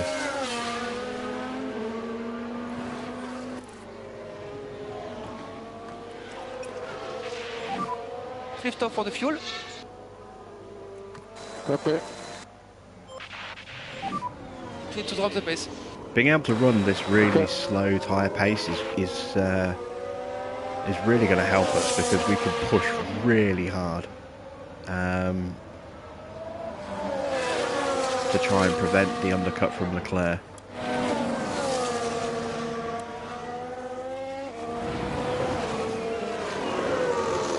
Or we can push really hard, get ahead of him, sprint for a couple of laps, then undercut him onto fresh hards. We've got a couple of options there. Teo is now sticking with Alonso. That's good. Let's try and get a bit more battery in his car again. And recharge on, recharge on. We have cooked his tyres a little bit, but they're still good.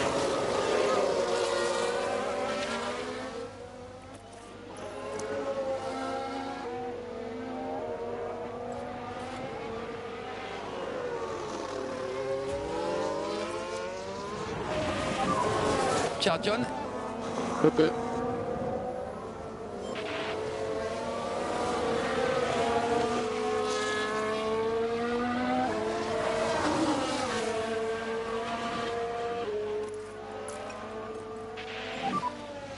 Charge off, good job. Okay.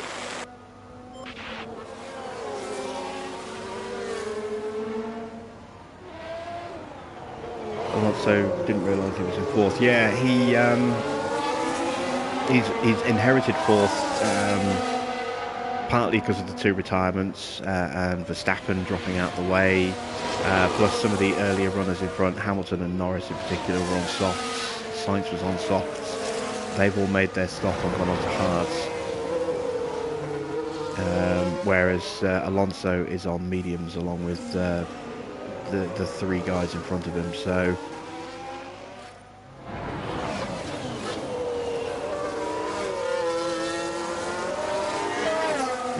you're missing most of the stream. I'm going to play it during the day and hassle me in the evening.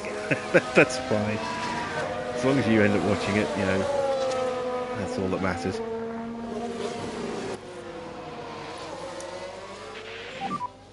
Charge on, charge on. Yeah.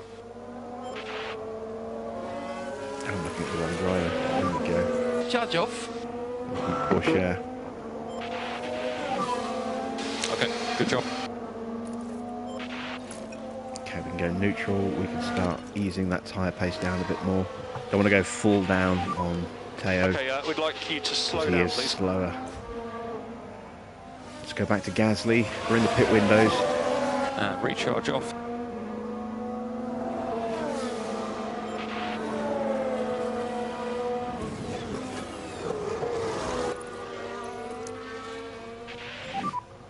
Okay, charge on.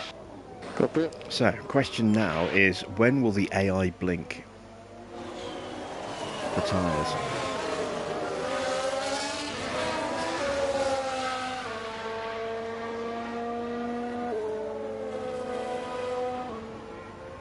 You having a wet night there, Mr. Water? Yeah, we've had a bit of wind and rain. It's actually quite calm tonight, but over the last week or so we've had some wind and rain. It's been a bit noisy. It was quite, it rained quite hard for a bit last night after the stream.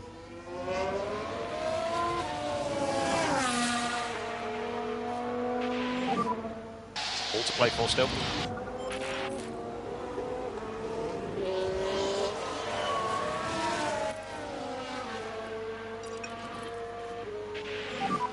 Let's push, come on.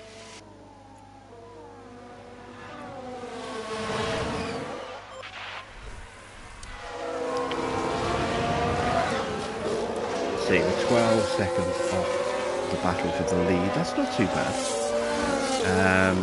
Sainz and Hamilton are closing in, which is not so good.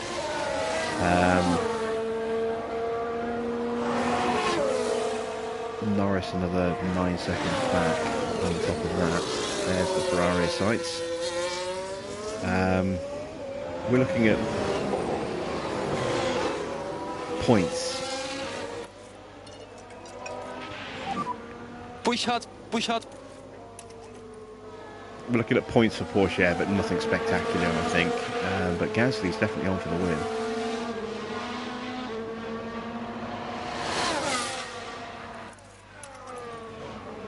I'm going to go ahead and I'm going to bring in...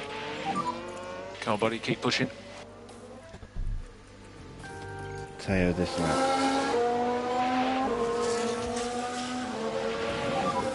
And box, box, box.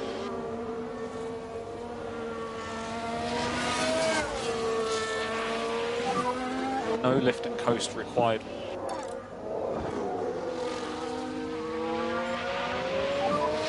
And we have margin to push a little bit more on the tires.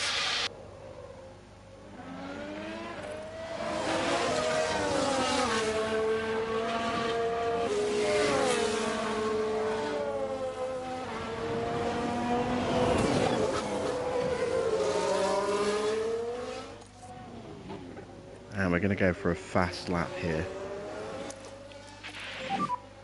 And you can use the deploy. And the Ferrari's blinking. Okay.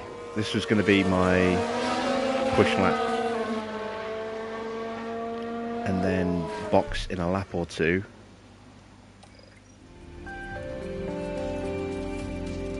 Now I'm going to push like hell Box, box. for 2 laps.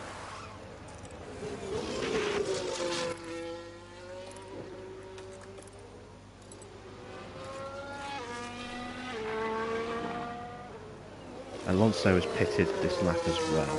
Okay. That's not too bad. Alonso It just gives us pitted. the option of staying with Alonso. But I think we're ahead of Alonso. We are. Excellent. Okay, let's immediately calm the tyre push down. Go.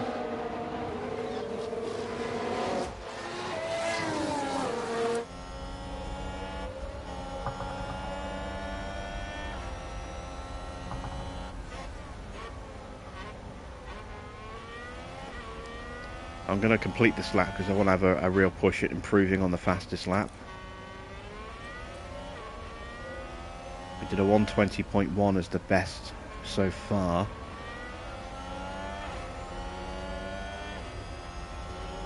And we've improved that to a 1:19.7.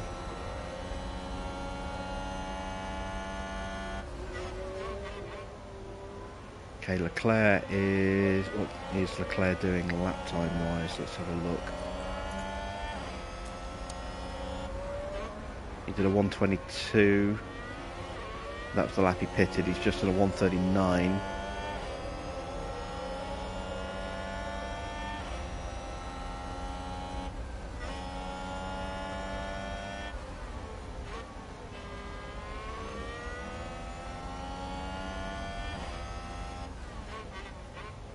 I'll wait for him to cross the line to see what he's actually going to do.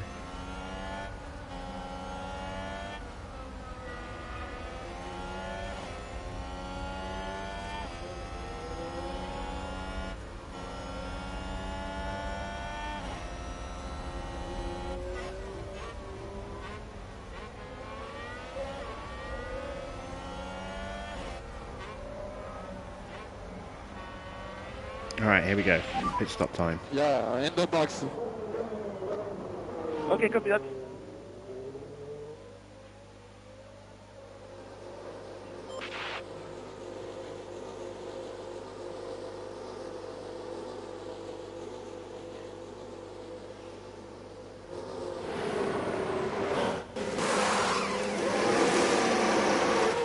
.4, that's a pretty good stop. Sainz goes through.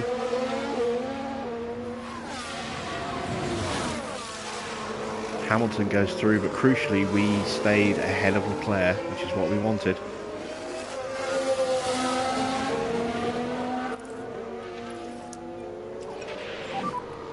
Charge on for now. So let's recharge the battery and then we can start pushing up again, making a move on Sainz.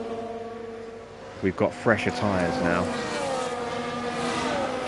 Nicely fresher tyres, nearly 20% better than the cars in front. Right, Porsche is staying ahead of Alonso at the same kind of pace. What's Norris's tyres looking like? Again, about 16% difference. We are lapping a couple of tenths faster than Norris. We will eventually catch him if that stays the same.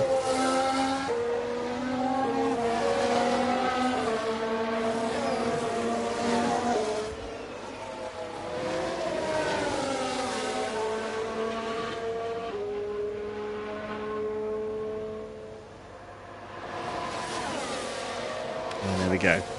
Sweeping past Hamilton into second place. Very good.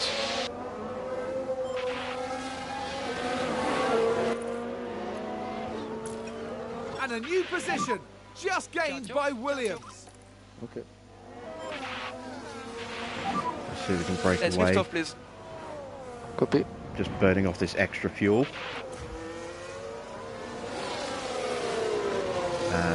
3 tenths faster than Norris on that last lap. That's good. So the gap is going to come down slightly. We'll leave Porsche as he is.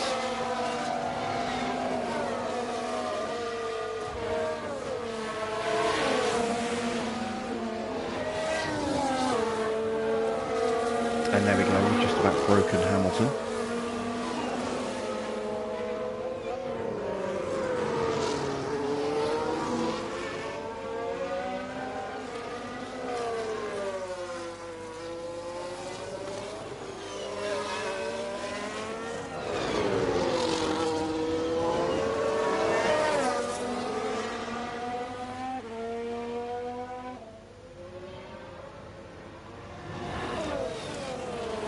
And we were 1.2 seconds faster than Sainz on that last lap, although we did have DRS, so it will be a little bit less this lap.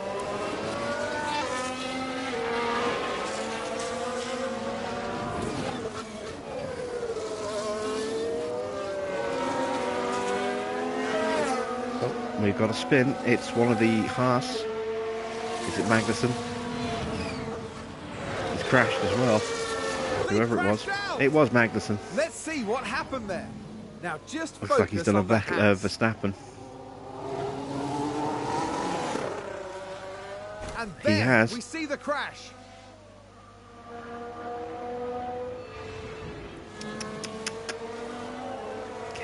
Kevin.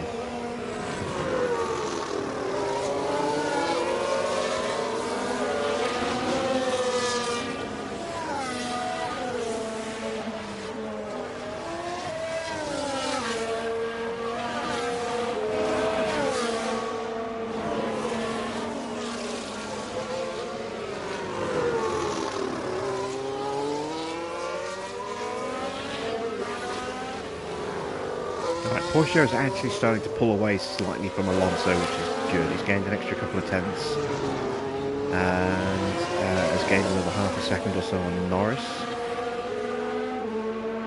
So he's doing quite well on this stint so far.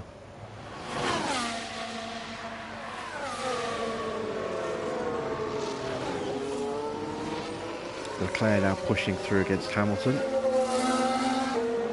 He's going to be hunting us down and bringing Hamilton with him, I think.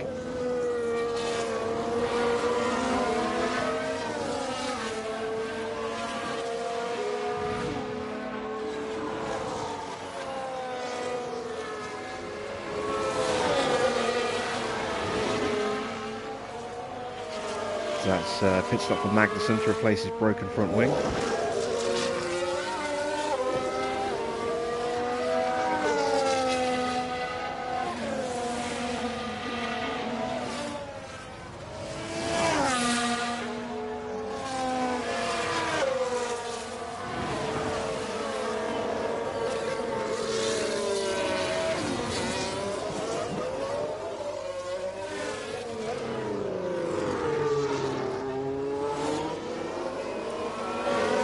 Still closing by a few tenths a lap on sides, but not as quickly as I was hoping I was going to. I don't really have any battery to push with, so we just got to play the patient game. I don't want to push the tyres. I want to keep that life advantage that we've got. We're already slightly pushing the tyres by running at the increased fuel burn.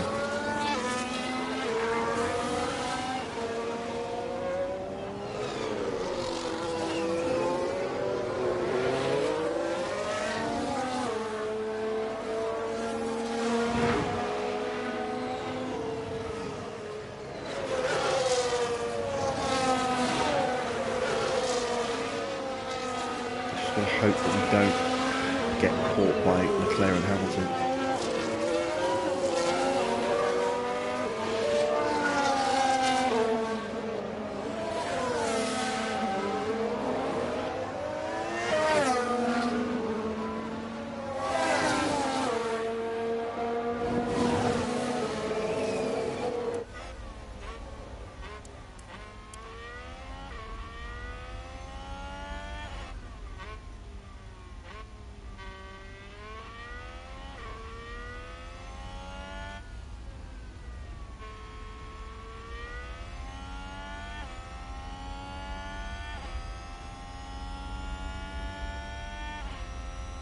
Tell you what, a late safety car could really change the complexion of the podium here.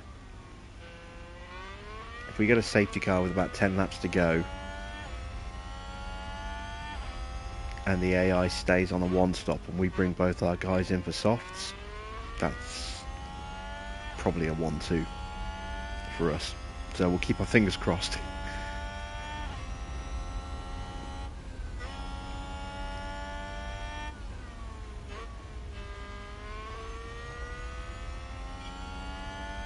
I mean, we should get the win with Gasly anyway, and I'm being a lot more cautious than I was in France, where I went too aggressive and destroyed the tyres. I'm being a lot more patient here with both our drivers. Pourchaire's got the gap to Norris down to just 2.5 seconds now. He is gradually closing.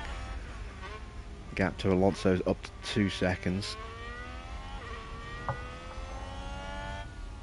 Oh, we're just outside of DRS with Gasly. We'll get it next lap. Hamilton and Leclerc actually dropping back a little bit because they're squabbling. That works for me. Oh, they've run wide. Verstappen having another wobble. We're just watching the Red Bull. No, I'd hardly call that running wide. That's far wider than... That's not that bad at all. That would have cost him maybe a tenth.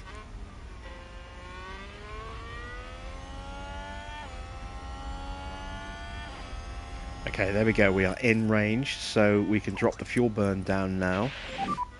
Give us a bit more lift so that off, we please. don't wear the tyres quite so quickly. Copy. And when we get a little bit closer, I can start charging the battery back up.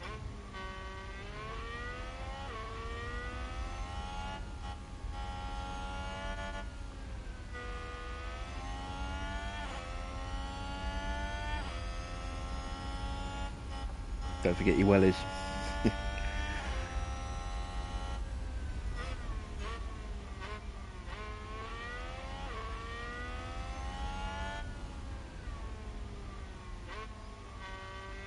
Alright, let's put that battery into harvest mode. Charge on, charge on. And Okay. I'm even going to drop the tyre pace down as well. Just a little bit Need to while we're drop the pace. charging. Yeah. Unless we actually get past. If we get past, I'll drop it down even more.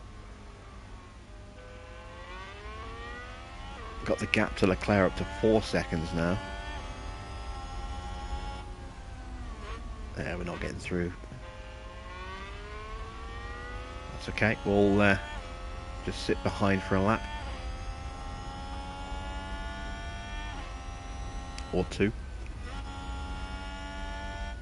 Porsche almost in striking distance of Norris now.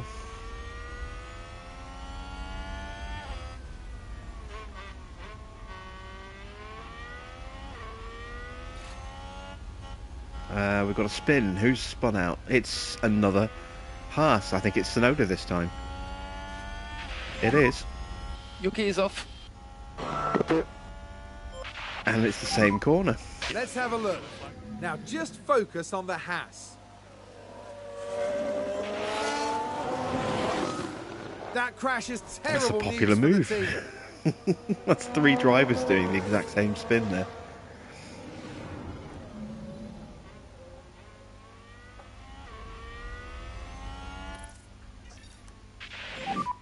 Need to drop the pace. Yeah.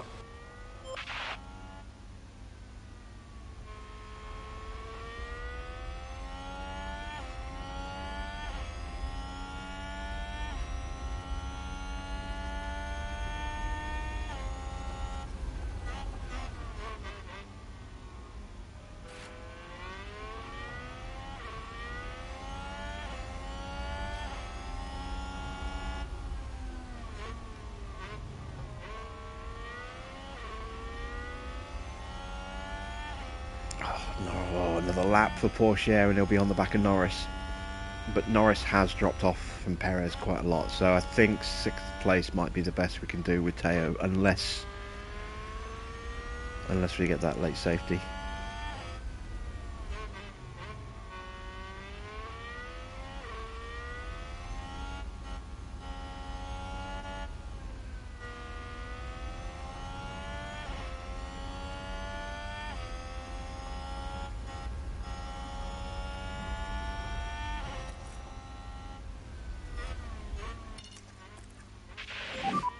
Let's go for a push. Okay.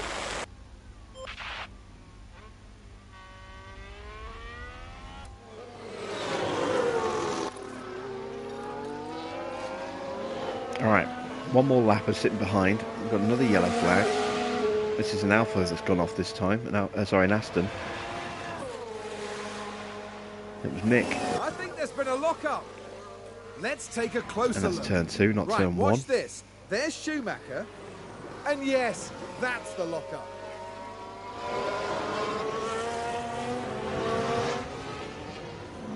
And that was a bit of...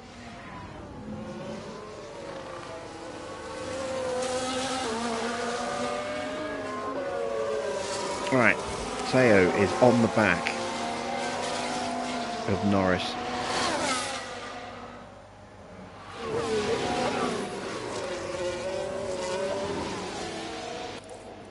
get him to look after his tyres for a little bit. Okay, we'd like you to slow down, please.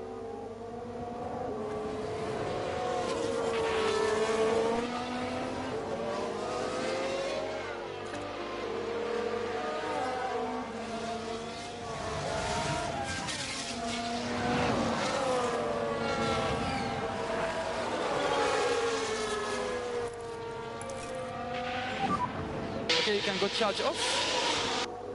Copy.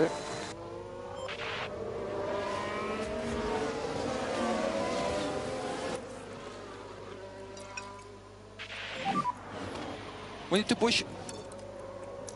Alright, Yeah. I'm going to try and break it. Oh, did I just drop out of DRS? Damn it, I did.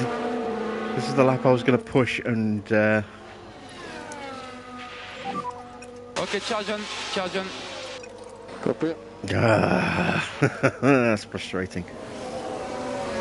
That was the lap I was going to push and try and overtake and break away from Leclerc. Sorry, from Sainz, but we dropped from DRS right at the last second there.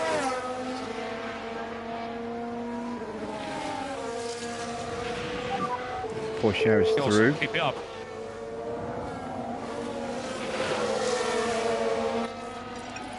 And there's an overtake from Williams. Let's go. I'm going to push with Teo. No lift and coast required from our Break side at the the moment. DRS to Norris.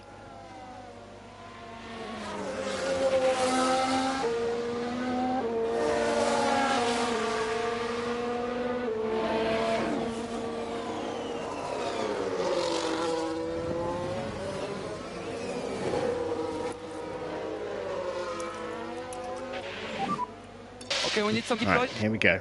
Copy. Let's get this overtake done and We have sprint margin away. to push a bit more. Okay. Sainz goes defensive. He knows what's coming.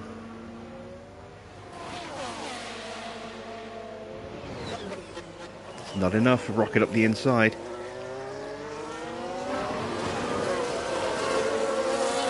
Excellent stuff. Right, now we need to pull out a second over Okay, the that's lap. good, very good.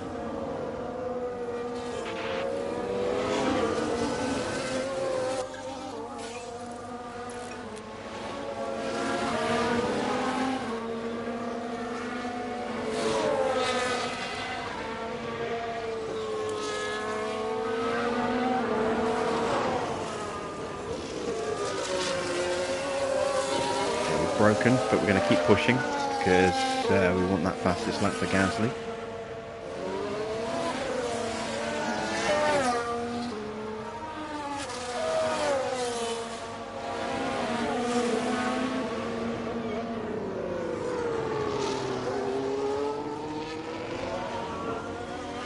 What was the fastest lap? 1:18.5. Okay, we're about to beat that.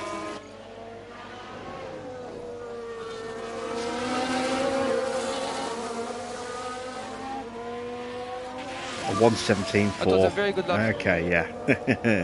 That'll do. That'll do, pig. That'll do. Right. Calming down into neutral. We've got a 2.7 second lead. That's excellent. I'm going to drop his tyre pace down ever so slightly. And that should be a nice straightforward win for Gasly now. We need a little bit more lift off if you can, please. We need a little bit more. Yeah. Right, let's concentrate on Teo a little bit more. Someone else has locked up. It's one of the Alphas. Is that a safety car? No, it's just the one of the AlphaTauris. We've just had a crash on the It's track. Stroll. Let's take a look at the replay. All Now the look usual at this. suspects It was the having their lockups AlphaTauri driver involved. and spins. Stroll, And there Schumacher, we see the crash. Tsunoda, Magnussen.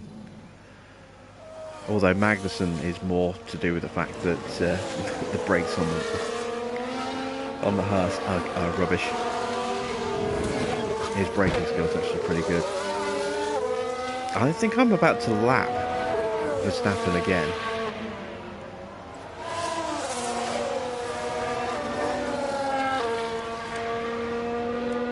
Is he actually lapped? He is lapped. And he's about to be lapped a second time.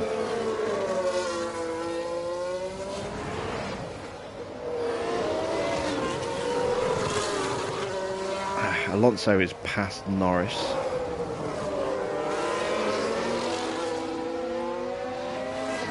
We're not really closing in on Perez, so I'm going to drop the fuel burn down and just Lift and coast keep the required. tyres at a comfortable rate. We're secure in 6th at the moment. Let's keep an eye out for Perez. Sorry, for Verstappen. There he is.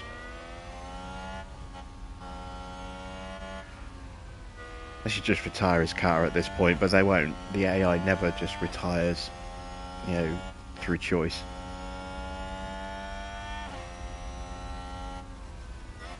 Must have a serious problem. Yeah, I mean, obviously there's probably structural damage to like the chassis and the suspension, but it's entirely possible that he could also have damaged his ERS or his gearbox as well, which would affect his acceleration. The chassis and the suspension damage would affect his cornering speed, both of which are important on a circuit like this. And there we go, that is Verstappen. 2 laps down.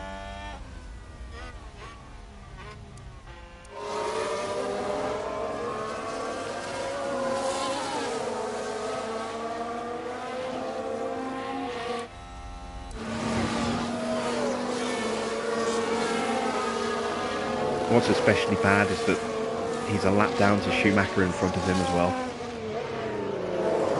So Schumacher, we just lapped. That's Schumacher right behind us, and then Verstappen behind Schumacher. He's a lap behind Schumacher.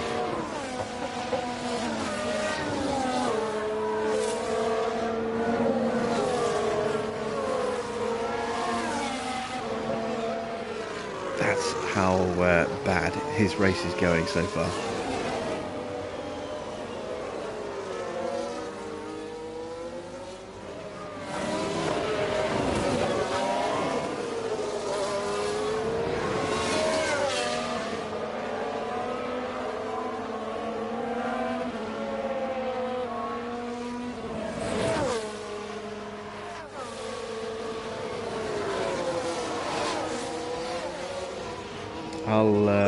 I've got a notification on my phone. I'll deal with that once the stream's over.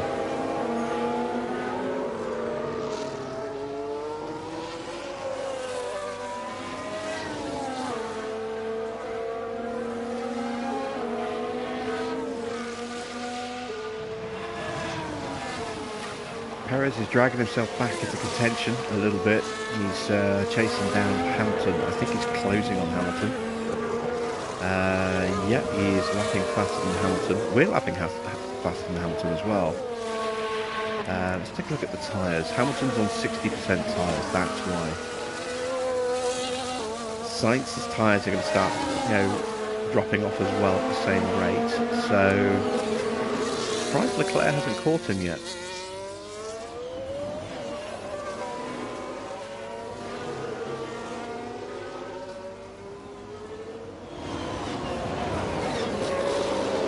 We might see a late second stop from Sainz and Hamilton here. Oh, there we go. Not even a late stop.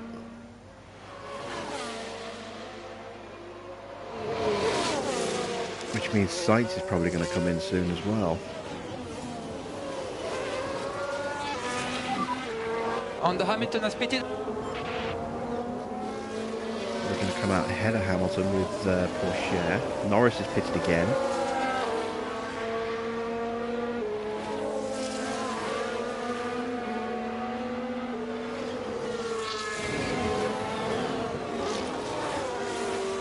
Okay, maybe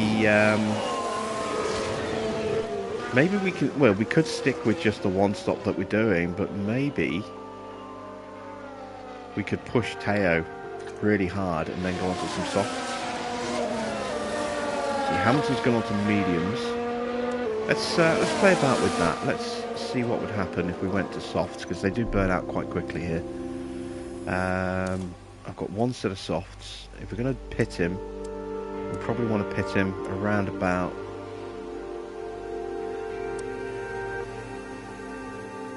we're going to get the most out of them, we probably want to pit somewhere around about lap 53, 54.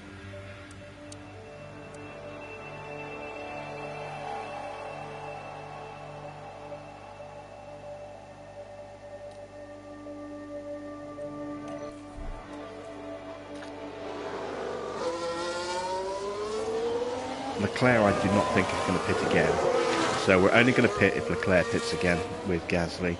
I mean, we're looking after his tyres, his wear rate's pretty good. There goes Sainz.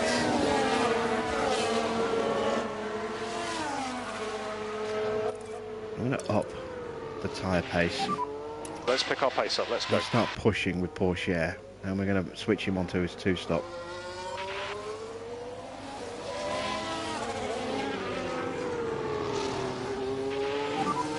No lift and coast required. Let's see if we can actually get Pourchaire to stick with Sainz. Oh, he's even going to get ahead of Sainz. Alright, well Sainz is going to be quicker. So we can stay with Sainz, hopefully. And then we can sprint the softs at the end and see if we can hunt the front runners back down again. Just thinking about it, I'm not going to do that. I thought about it and I've decided against it. I'm going to stick with the 1-stop, and I'm going to try and hang with Sainz.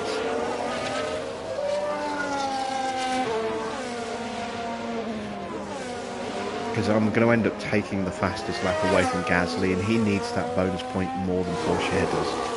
Pourchaire's not fighting for anything, he's just chipping in for the constructors. Gasly's in the title fight, so he needs that fastest lap point. And if I put Pourchaire on softs, even without pushing, he's going to probably take the fastest lap.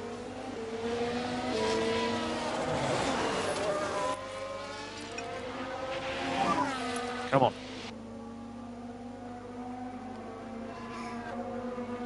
So instead, we're going to see if we can just hang on to the coattails of Sainz.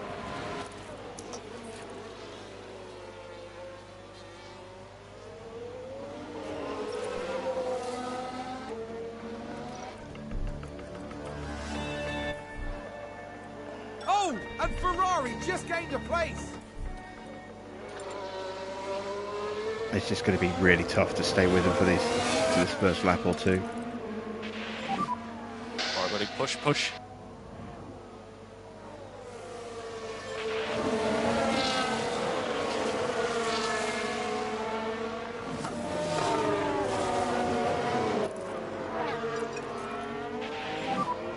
Okay, we'd like you to slow down, please.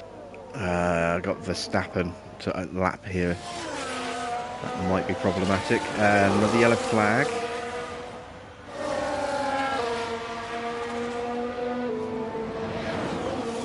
Who's running wide That's there? Vettel this time. That doesn't affect us.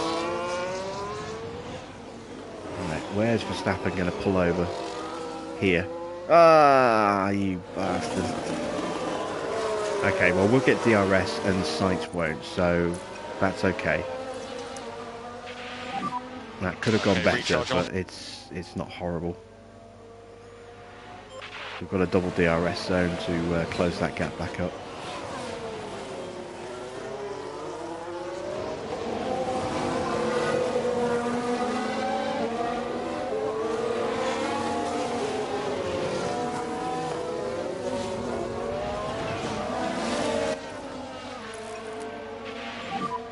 Go recharge off when you're ready. We're dropping off already. We weren't close enough. Oh, Sainz goes wide. Thank you, Sainz. They've gone wide.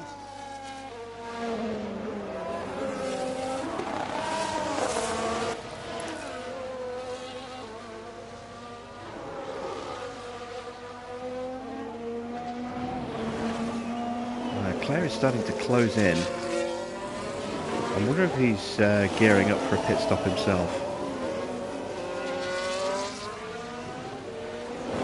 Yeah, as I commented last night, the AI does seem to up their pace when they're close to a pit Let's stop. go recharge on, please, recharge on.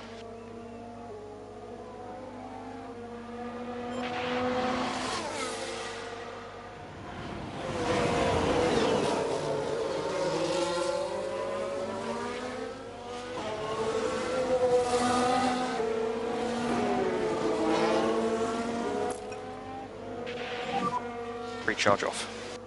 Alright, can I stay within 1 second without having to use the battery this lap? I hope so. I really hope so. It's time to up Gasly's tyre pace again. Because Leclerc is definitely closing.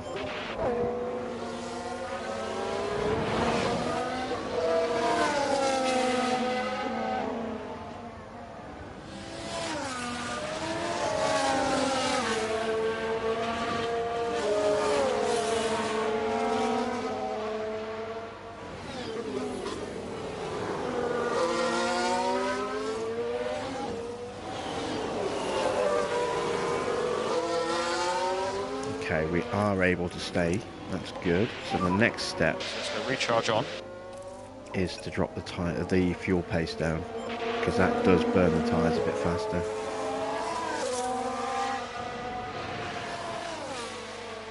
My tyres are already low in comparison to Sainz as it is. I don't want to give him any extra grip advantage.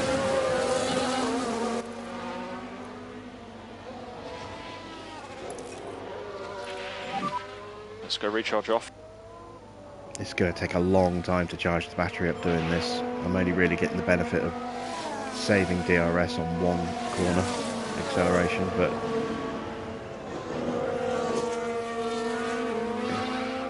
gotta do it. Leclerc is definitely closing now. He's upped his pace. 1.2 seconds off.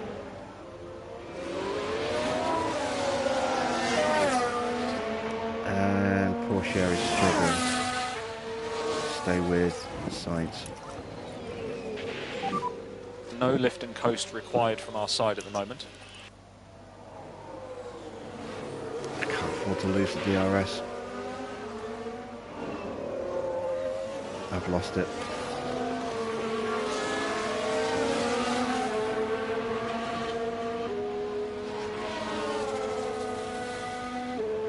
Damn.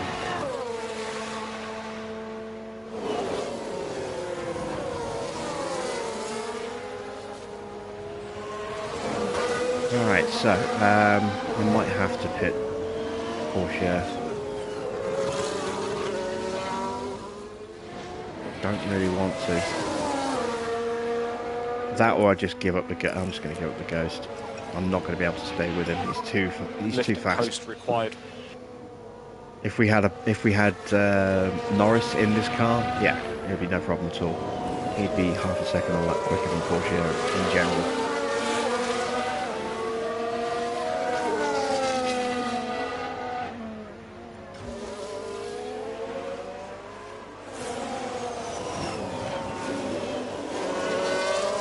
Leclerc's going to get DRS off the back of that Haas. Did we get it on the Haas in front? No, we didn't. So we are now about to get caught.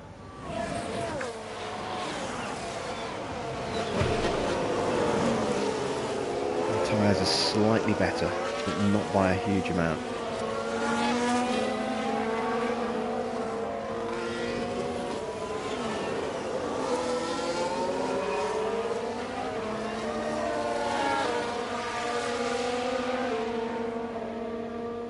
We're going to play this careful. We're not going to push. We're not going to burn the tyres out. If Leclerc gets past us, we're going to sit in his DRS and we'll drop our tyre pace down so that we can reduce our wear rate a little bit, and then we'll push again at the end of the race or towards the end of the race.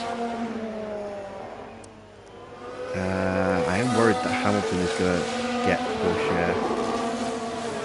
So he's the last threat. The top six, I'd be happy with top six for Porsche.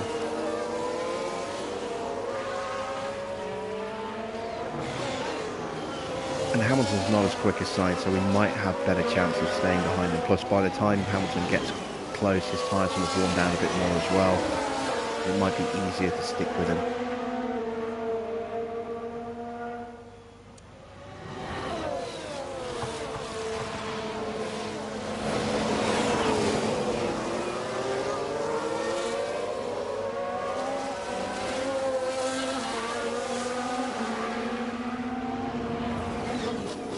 So the big question is, where did this pace from Leclerc suddenly come from then? Because he was consistently staying at the same pace, and when Sainz, maybe he was just dropping back to stay away from Sainz, didn't want to overheat the car.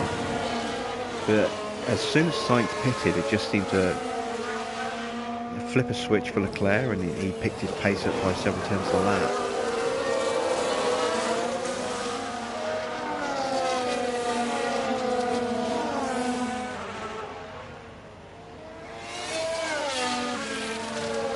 Maybe it was just dirty air cornering.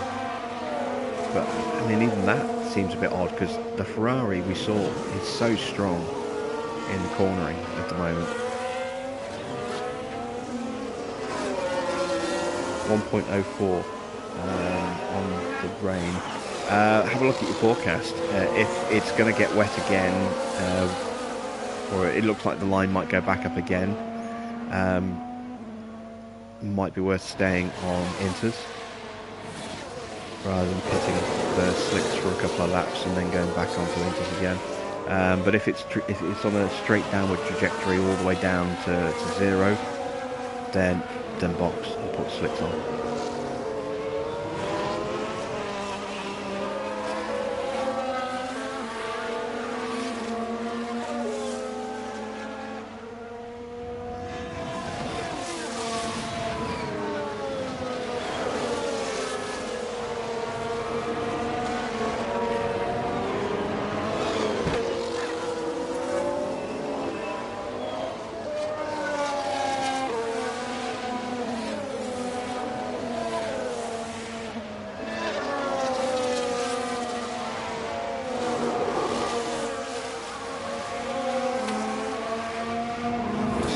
Still going round. He's still really slow as well. We'll lap him a third time, I think, before this race ends.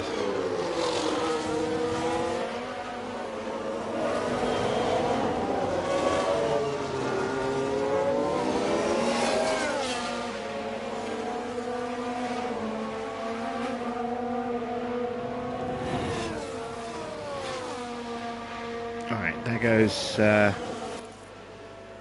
Leclerc. We should be able to stick with him. No, no, no way.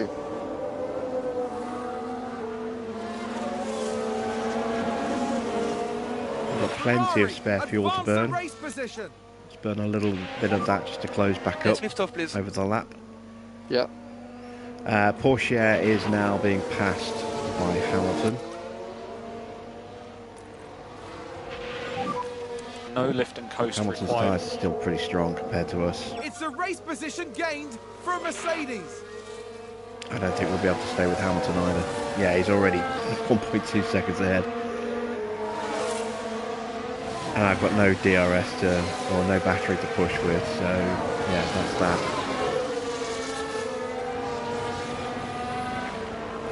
Maybe we'll get lucky and stay close enough to catch him if he gets held up in traffic. There are the two Aston Martins a little bit further up the road.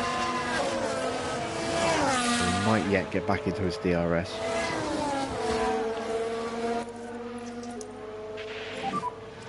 Charles John, Copy. keep up the lift off. You're doing a very good job. Okay. Alright, let's start protecting Gasly's tyres. Good job. Need to drop the pace. Okay.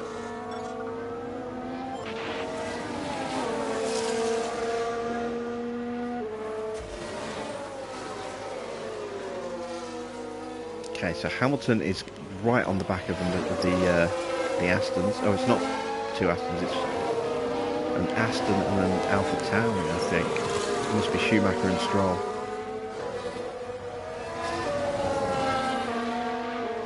And they are fighting. That might help slow Hamilton down for us to get back in range, because we ain't doing it on our own. He's through both of them already. That did not help us at all. Oh, he's only through one of them. Okay. Okay, keep it clean. That has helped. Focus on the pace. That's really helped, actually. He's had to go side by side. Oh, and Ferrari just gained a place.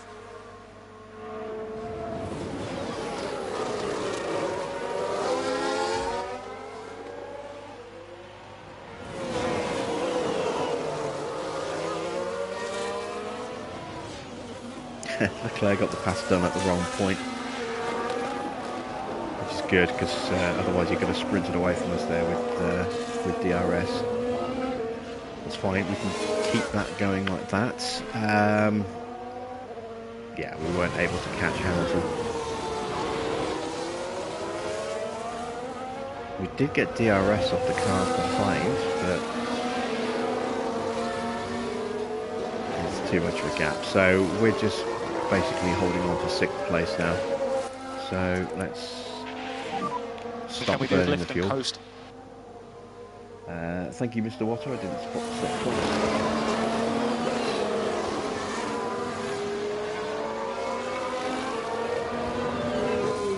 Okay, they are steering permanently from the channel.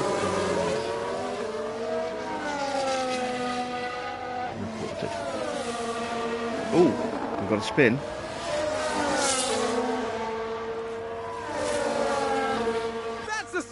There's Magnussen Here's the again. replay. All eyes on Kevin Magnussen here. And there it is. That's where they spin out.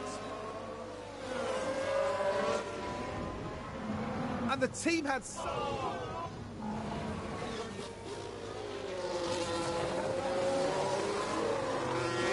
Okay, let's go back to Gasly, who is dropping away from Leclerc.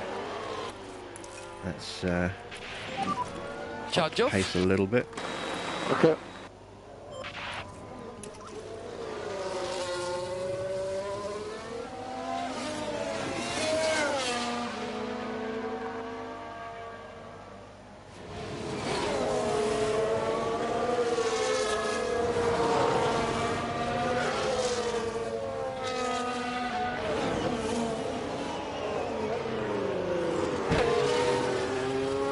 Really closing him down. I'll have to push the tyres back up again. There we go. And we have margin to push a little bit more on the tires. Copy. I could use the battery, but I've just charged it back up. Don't have to burn it out again. We should catch him at this pace here. Might take a couple of laps, but we'll get him.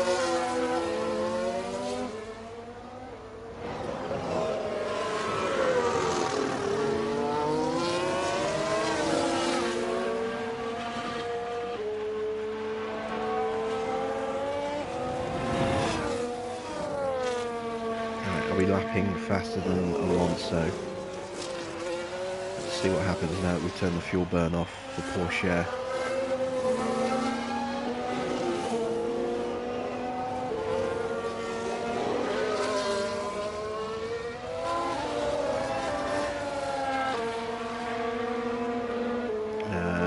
About the same pace. Okay, that's fine.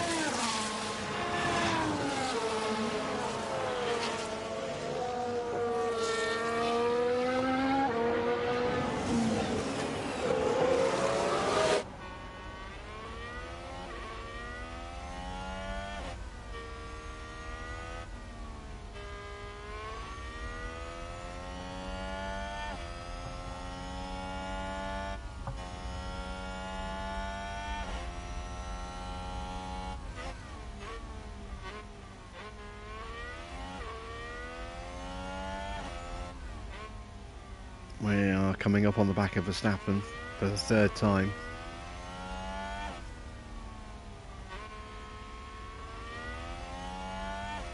Should see him on screen in just a moment. He's just going to turn 1 now.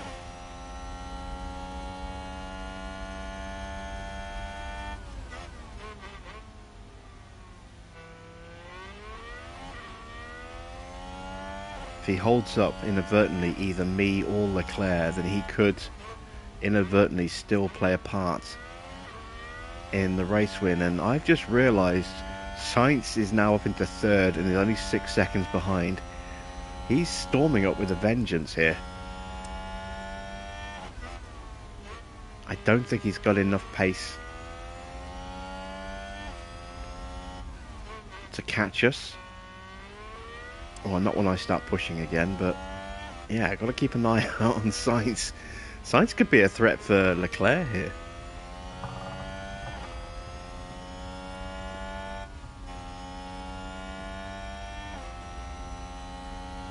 I think it's time to make another pass.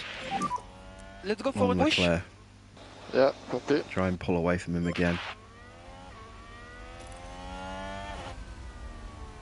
With Sainz pushing up, I don't want to get caught out. We have only got 7 laps to go.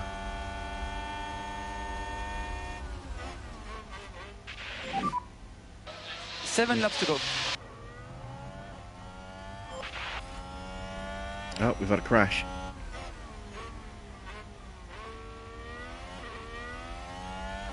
There's been a crash. Zhou, turn 12. Yeah, turns 12 and turn 14 are the two corners for crashes. And then turns 1, turn 3 is also another one for crashing as well, but you know, turn 1 is good for locking up. Turn 2,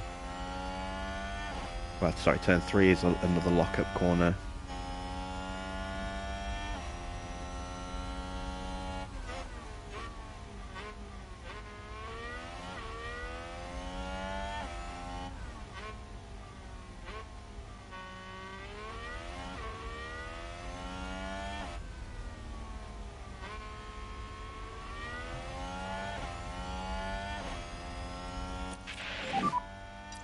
Six more laps. 6 more laps. There we go. We've got a 2-second margin. We'll keep the Need to fuel drop the burn pace. going like this. Okay. There's Verstappen, about to be lapped for the 3rd time.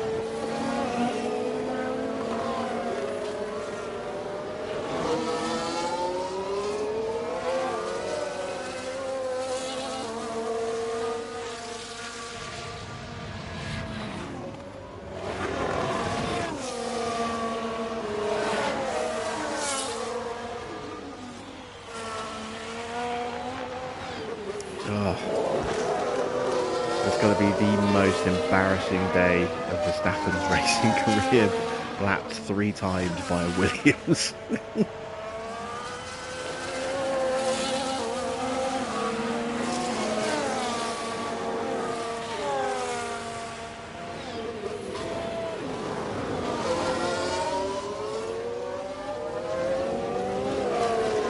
Yeah, if it was me in that situation, I'd have retired Verstappen probably about 50 laps ago.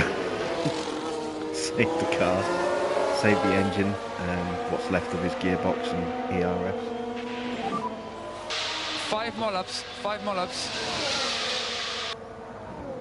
Copy. I think Leclerc's got DRS. He has. Damn it, that's going to eat into that lead that I've got.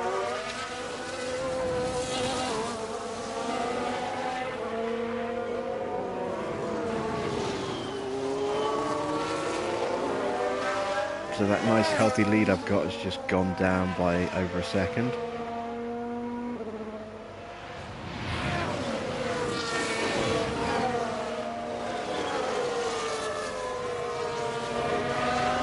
Start building that back up again.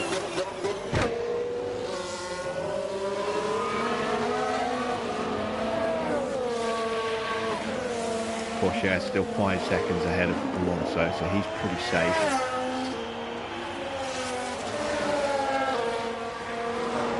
Only way we're going to improve that is if someone in front comes off.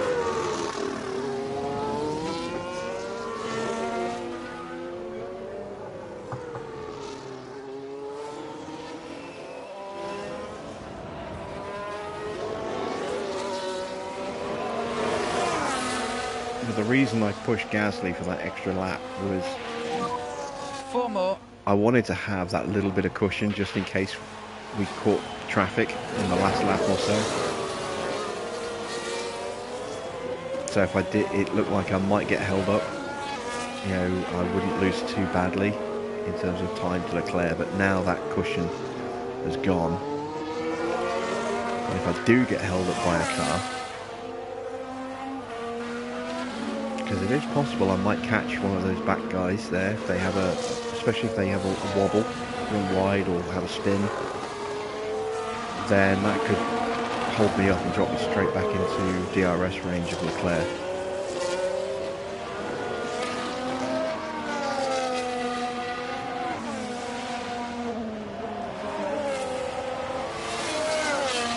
Sainz is still closing as well, although not as fast as he was earlier.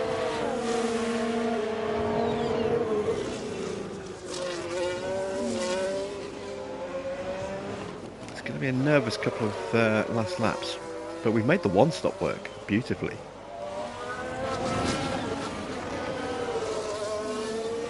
I honestly thought the AI would one-stop, but 3 more laps, 3 more laps. only a few have gone for the one-stop. You know, yeah, we had quite a few two-stoppers out there.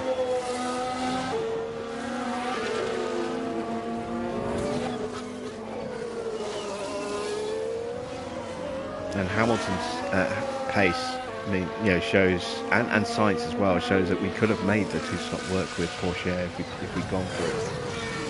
Kind of regretting switching him back to the one-stop now, but it is what it is.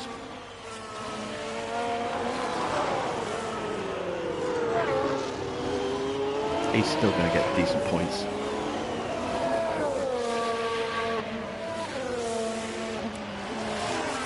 He's still going to finish where I was aiming to get in anyway. But that's the difference there, look. In having Norris in the car against having Porsche in the car. Porsche is about 3.5-4 tenths of a lap slower than Gasly in qualifying. In race pace, probably about half a second slower. Norris and Gasly are almost identical in terms of pace, so we've lost half a minute between Porsche and Gasly over the course of the race, and they're both on exactly the same strategy.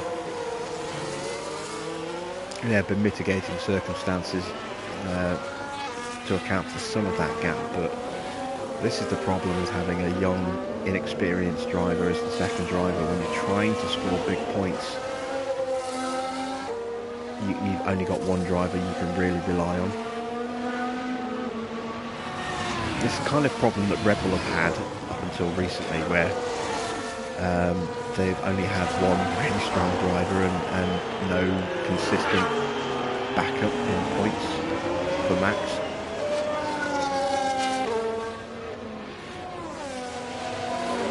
Yeah, Gasly didn't work, Albon didn't work. Who else am I missing?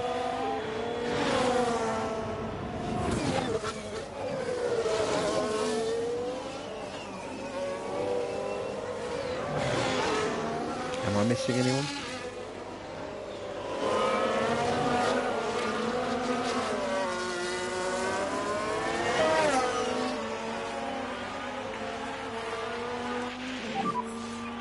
Next lap, last lap. Fiat didn't work before Gasly.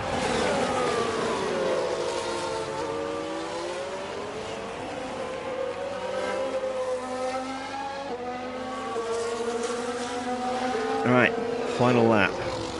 The gap has gone back up, that's good. Porsche still 5 seconds ahead.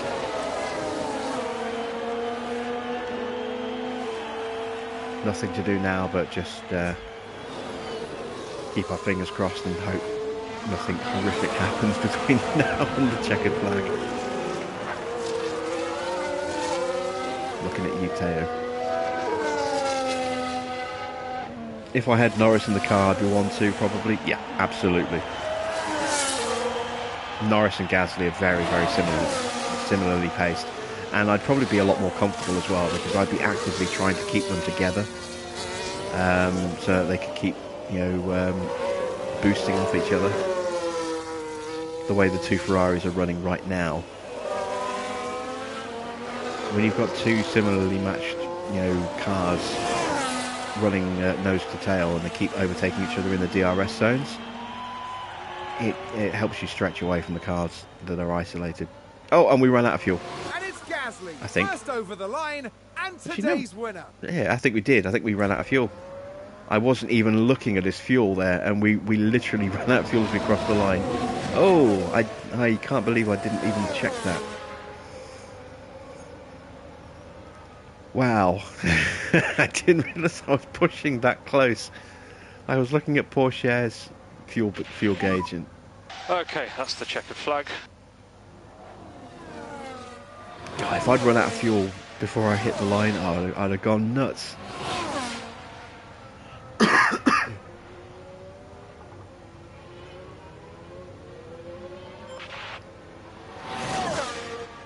Yeah, given how strong Gasly's performances have been and how far ahead he is in the Drivers' Championship, if we had Norris in that car from day one at the start of this season, we'd probably be 1-2 in the Drivers' Championship, or at least 2 in the top 3, and we'd probably be leading the Constructors right now.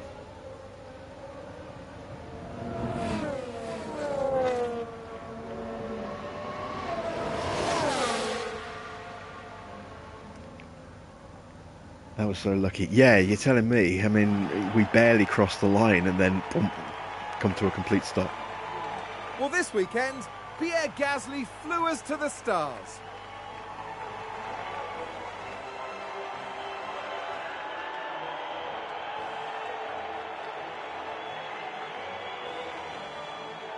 What a beautiful sight that is on the podium, and a true crowning achievement for everyone involved.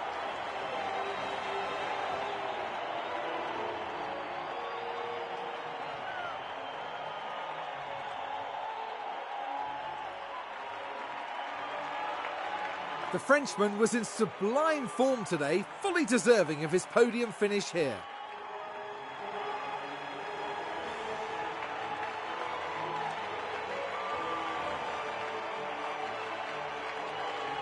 You've got to say it was a solid drive from all three of them up there. A fantastic showcase for Formula One. Williams have got to be happy with their results here. This was good work. Just a really solid showing out there, which is exactly what they needed. At the end of the weekend, it's second place in the constructor standings for them. Next time, the teams will be adding another year to the legend of Spa-Francorchamps.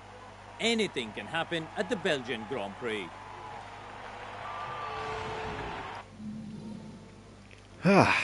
What a comeback from last night's race in France to come back and take the win and the fastest lap. Teo improved by 2 places to get 6th place. That's some useful points for him and the team. Strong race for Ferrari, as predicted. Red Bull having an absolute nightmare. Perez losing 3 places off the start. Not really able to make his one-stop work. And, well, what can we say about Max? All the way down there. 3 laps down. His best lap at 1 minute 20. I think he set that in the first couple of laps. A long way off his best lap. 120.9. So he was nearly 4 seconds slower on his best lap to Gasly's best lap. I'm going to have a look at the data view and go to lap history, and let's have a look at Verstappen's lap times. So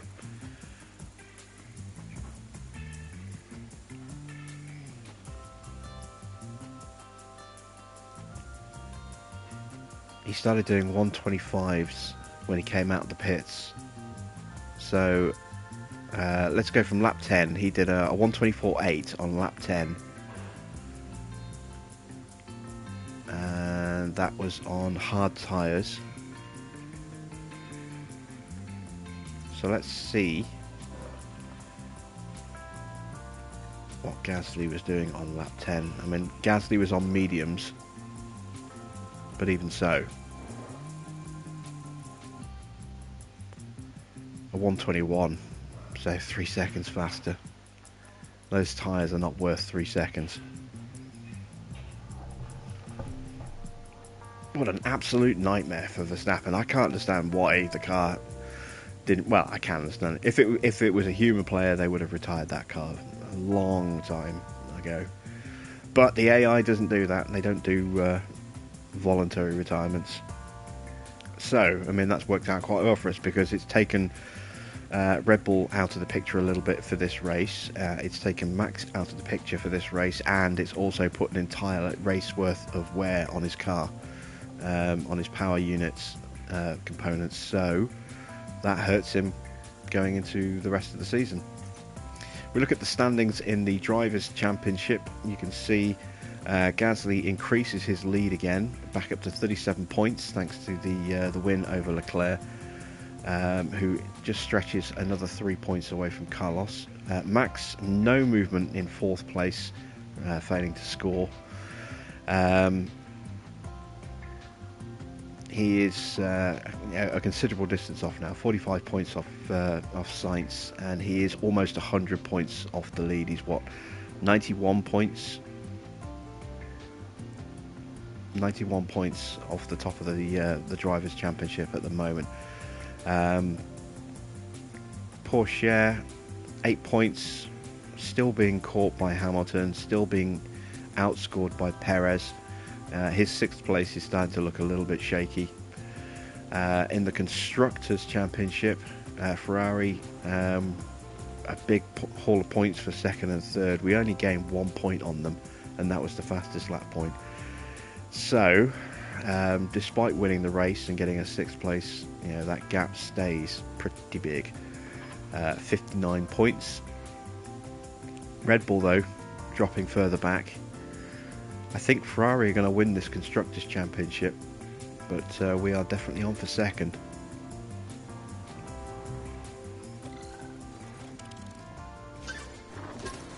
We get a point for Teo. No point for Pierre. No point for Logan. We achieved all of our sponsor payouts.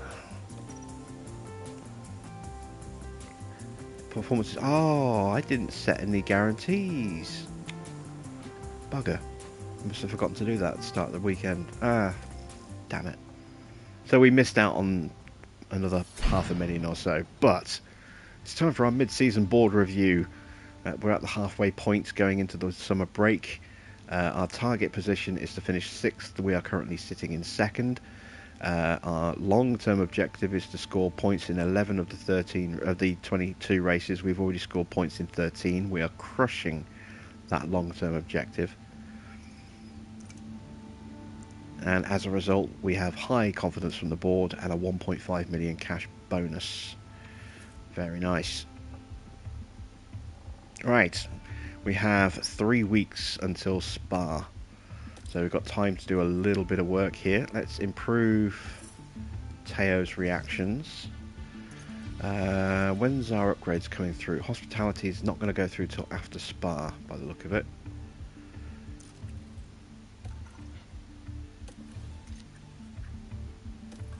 Our boardroom is upgraded. I do need to boost the race sim and the team hub at some point, but we are trying to get that next upgrade for the design center. We're almost there. What about car parts? We should have something coming up before Belgium. Got a new rear wing for Belgium, potentially a new suspension as well. Yeah, new suspension as well. So we'll have 2 new car parts going into the Belgian Grand Prix. That's good. Let me take a look at our staffing. No points available yet. That's okay. Let's check in with Lando. You still got a negative view of my team that's kicking the arse of your team? You do? You fool. could put you in a championship winning car. Well, maybe not a championship winning car, but certainly a race winning car, which is something you do not have with your McLaren. Okay, let's deal with the inbox.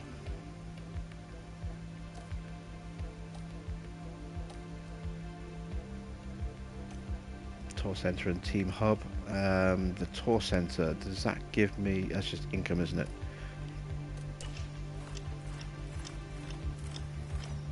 Got some sponsorship obligations out of the way. There's our new rear wing. Now this is a big upgrade for the car. We put a lot into this one. I'm just going to quickly fix the helipad so we can max our money on the sponsors.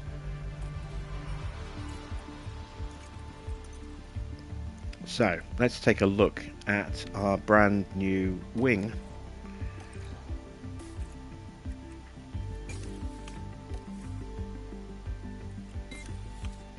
And there we go. That's going to give us a bit of a boost to speed. It's going to improve our low speed cornering. Our DRS speed is going to get a big boost, and it's going to improve our dirty air cornering on both low and medium speeds as well. So that's going to be a very important upgrade for us. Race is in 8 days. We need at least 3 of these, really, so we're going to rush.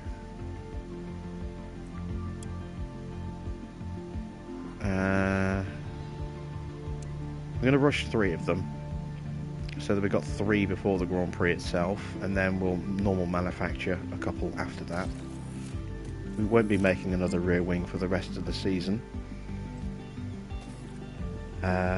We do have an underfloor design project or research project going on. I think that's research.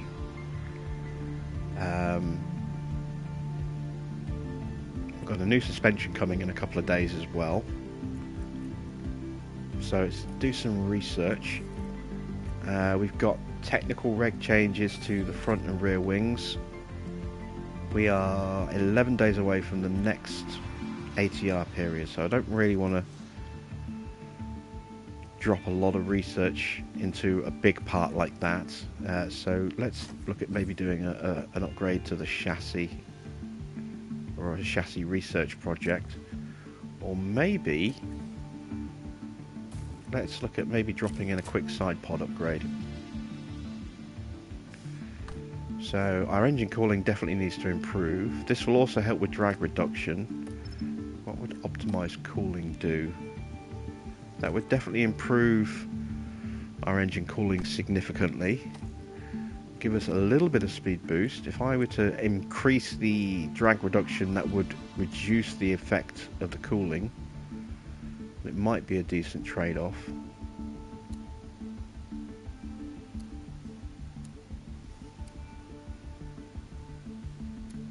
What if I were to do that?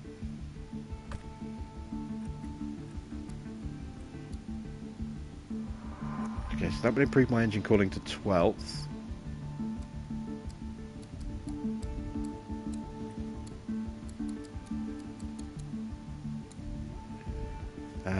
But it would also give me a nice little bit of extra boost to our speed. Okay, how many engineers have we got? We've got 6 engineers available. We want to go intense because we want to maximize the gain, but we also want to get it done quickly. 34 days. 34 days, we'll drop that after Monza, but before Singapore. Okay.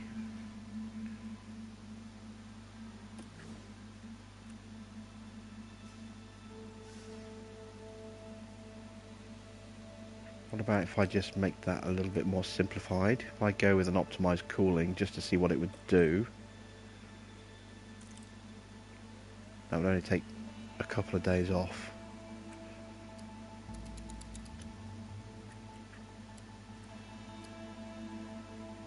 So yeah, we'll go with that.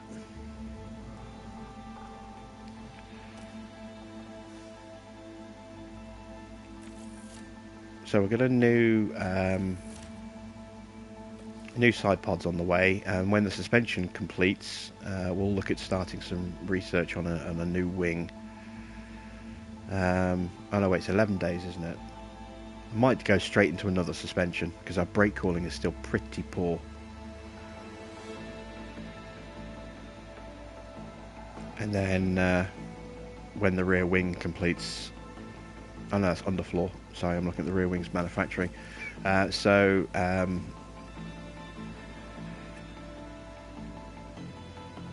I might go straight to another suspension project there, and then when the underfloor research project completes, we'll look at getting a rear wing or a front wing started for research as well. Right, so let's skip time forward just a little bit to get that suspension done. Got some emails about rear wings, that's fine. We've got new rear wings coming. That's why we haven't had a fourth rear wing for a while.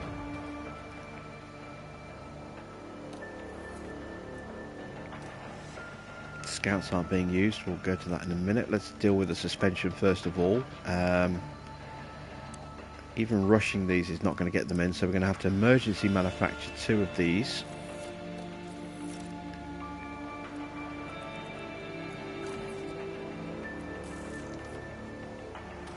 And that is definitely going to improve,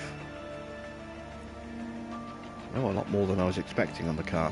But it's certainly going to improve our braking, which was important. So let's improve both of our cars like that. Let's also go ahead and manufacture 1 additional suspension, just in case we ding this one.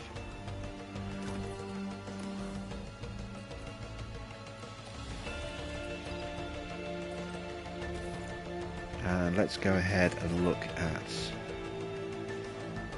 optimizing our brake cooling again.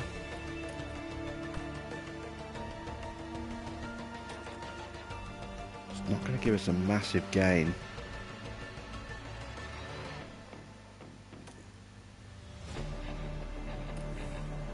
Okay, well, if that's the case, what about a new spec front wing that's optimized for cooling? That would give us a better improvement, a significantly better improvement. It would also improve our medium speed cornering, but we are definitely struggling on low speed, so let's look at that.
Okay. We are very strong in high-speed cornering. I could potentially drop that down a bit. See if we can reap the benefit. Not without sacrificing. I can do that though.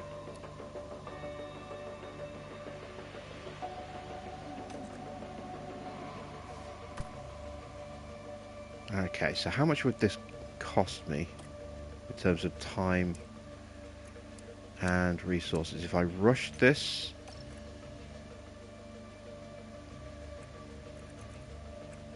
Let's see. 1, 2, 3, 4, 5. If I'm going to drop it in, I don't want to drop it in any later than that. So that would get it ready for Suzuka.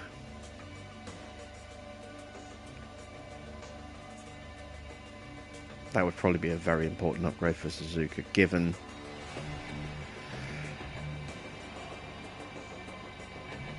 that there are a lot of medium and high speed corners on that circuit, and there's some very heavy braking. It might be worth us pushing that in.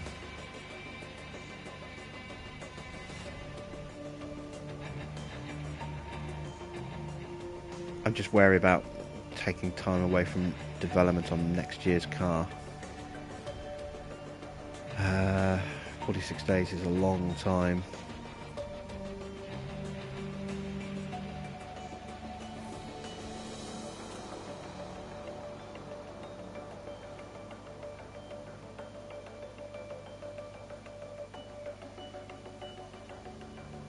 Yeah, we'll go with that. If I wait 7 days, I could probably get an even better benefit out of it. Allocate a little bit of hours to it. Let's wait a week. I think that's probably the best thing to do. Right.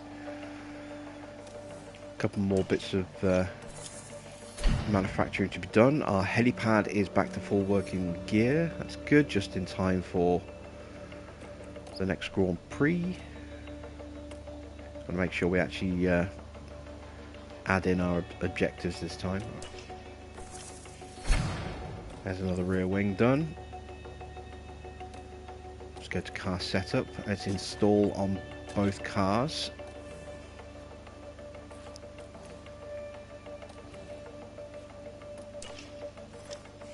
And let's see what we've done. Okay, so it looks like some other teams have had a bit of an improvement in their upgrades as well. Our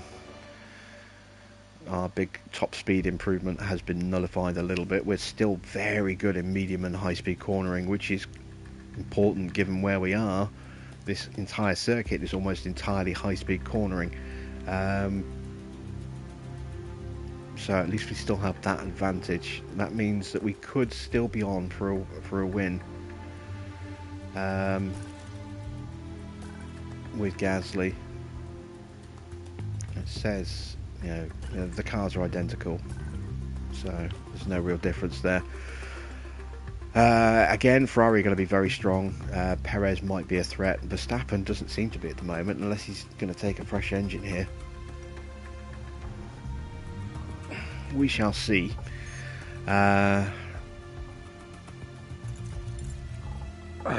Facility wise, we're still 14 days away from getting our upgrade for that.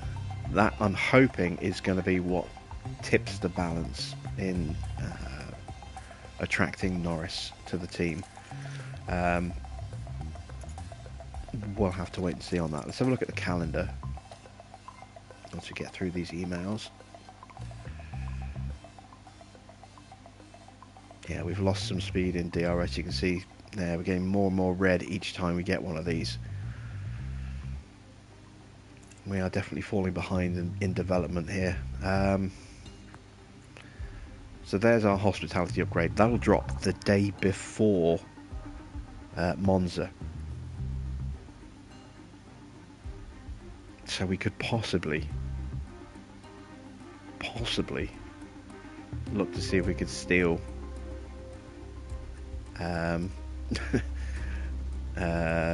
Norris before the Italian Grand Prix.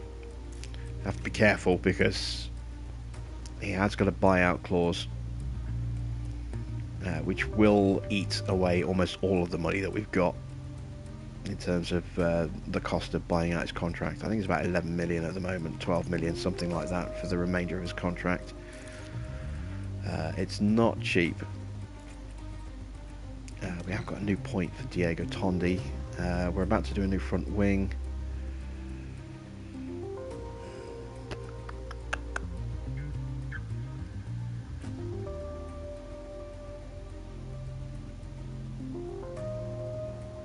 Should probably increase low speed downforce. Resta is a week away. So if he gets that on Monday, which I'm hoping he will do, then we can obviously put another point into the front wing before we actually start developing it, just to get an even better little boost on that. It won't be a massive boost, but yeah, it all adds up. So let's have another quick look at Norris. I've got a point for Logan. So Norris's contract, 11.5 million is the buyout fee, because he's got 2.5 years left on his contract. So yeah, that'll be quite expensive. If we do that, we can't get the next upgrade on our design facility, but in terms of results, it will be worth it, I think. So that is where we're going to leave it for tonight. Tomorrow we'll be back with the Belgian Grand Prix at Spa. It might be a little bit later, starting tomorrow night, maybe about 15-20 minutes or so.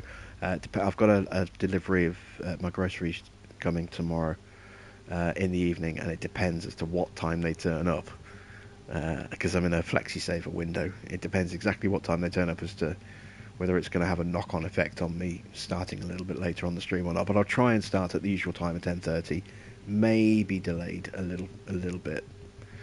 But yeah, we'll see how that goes.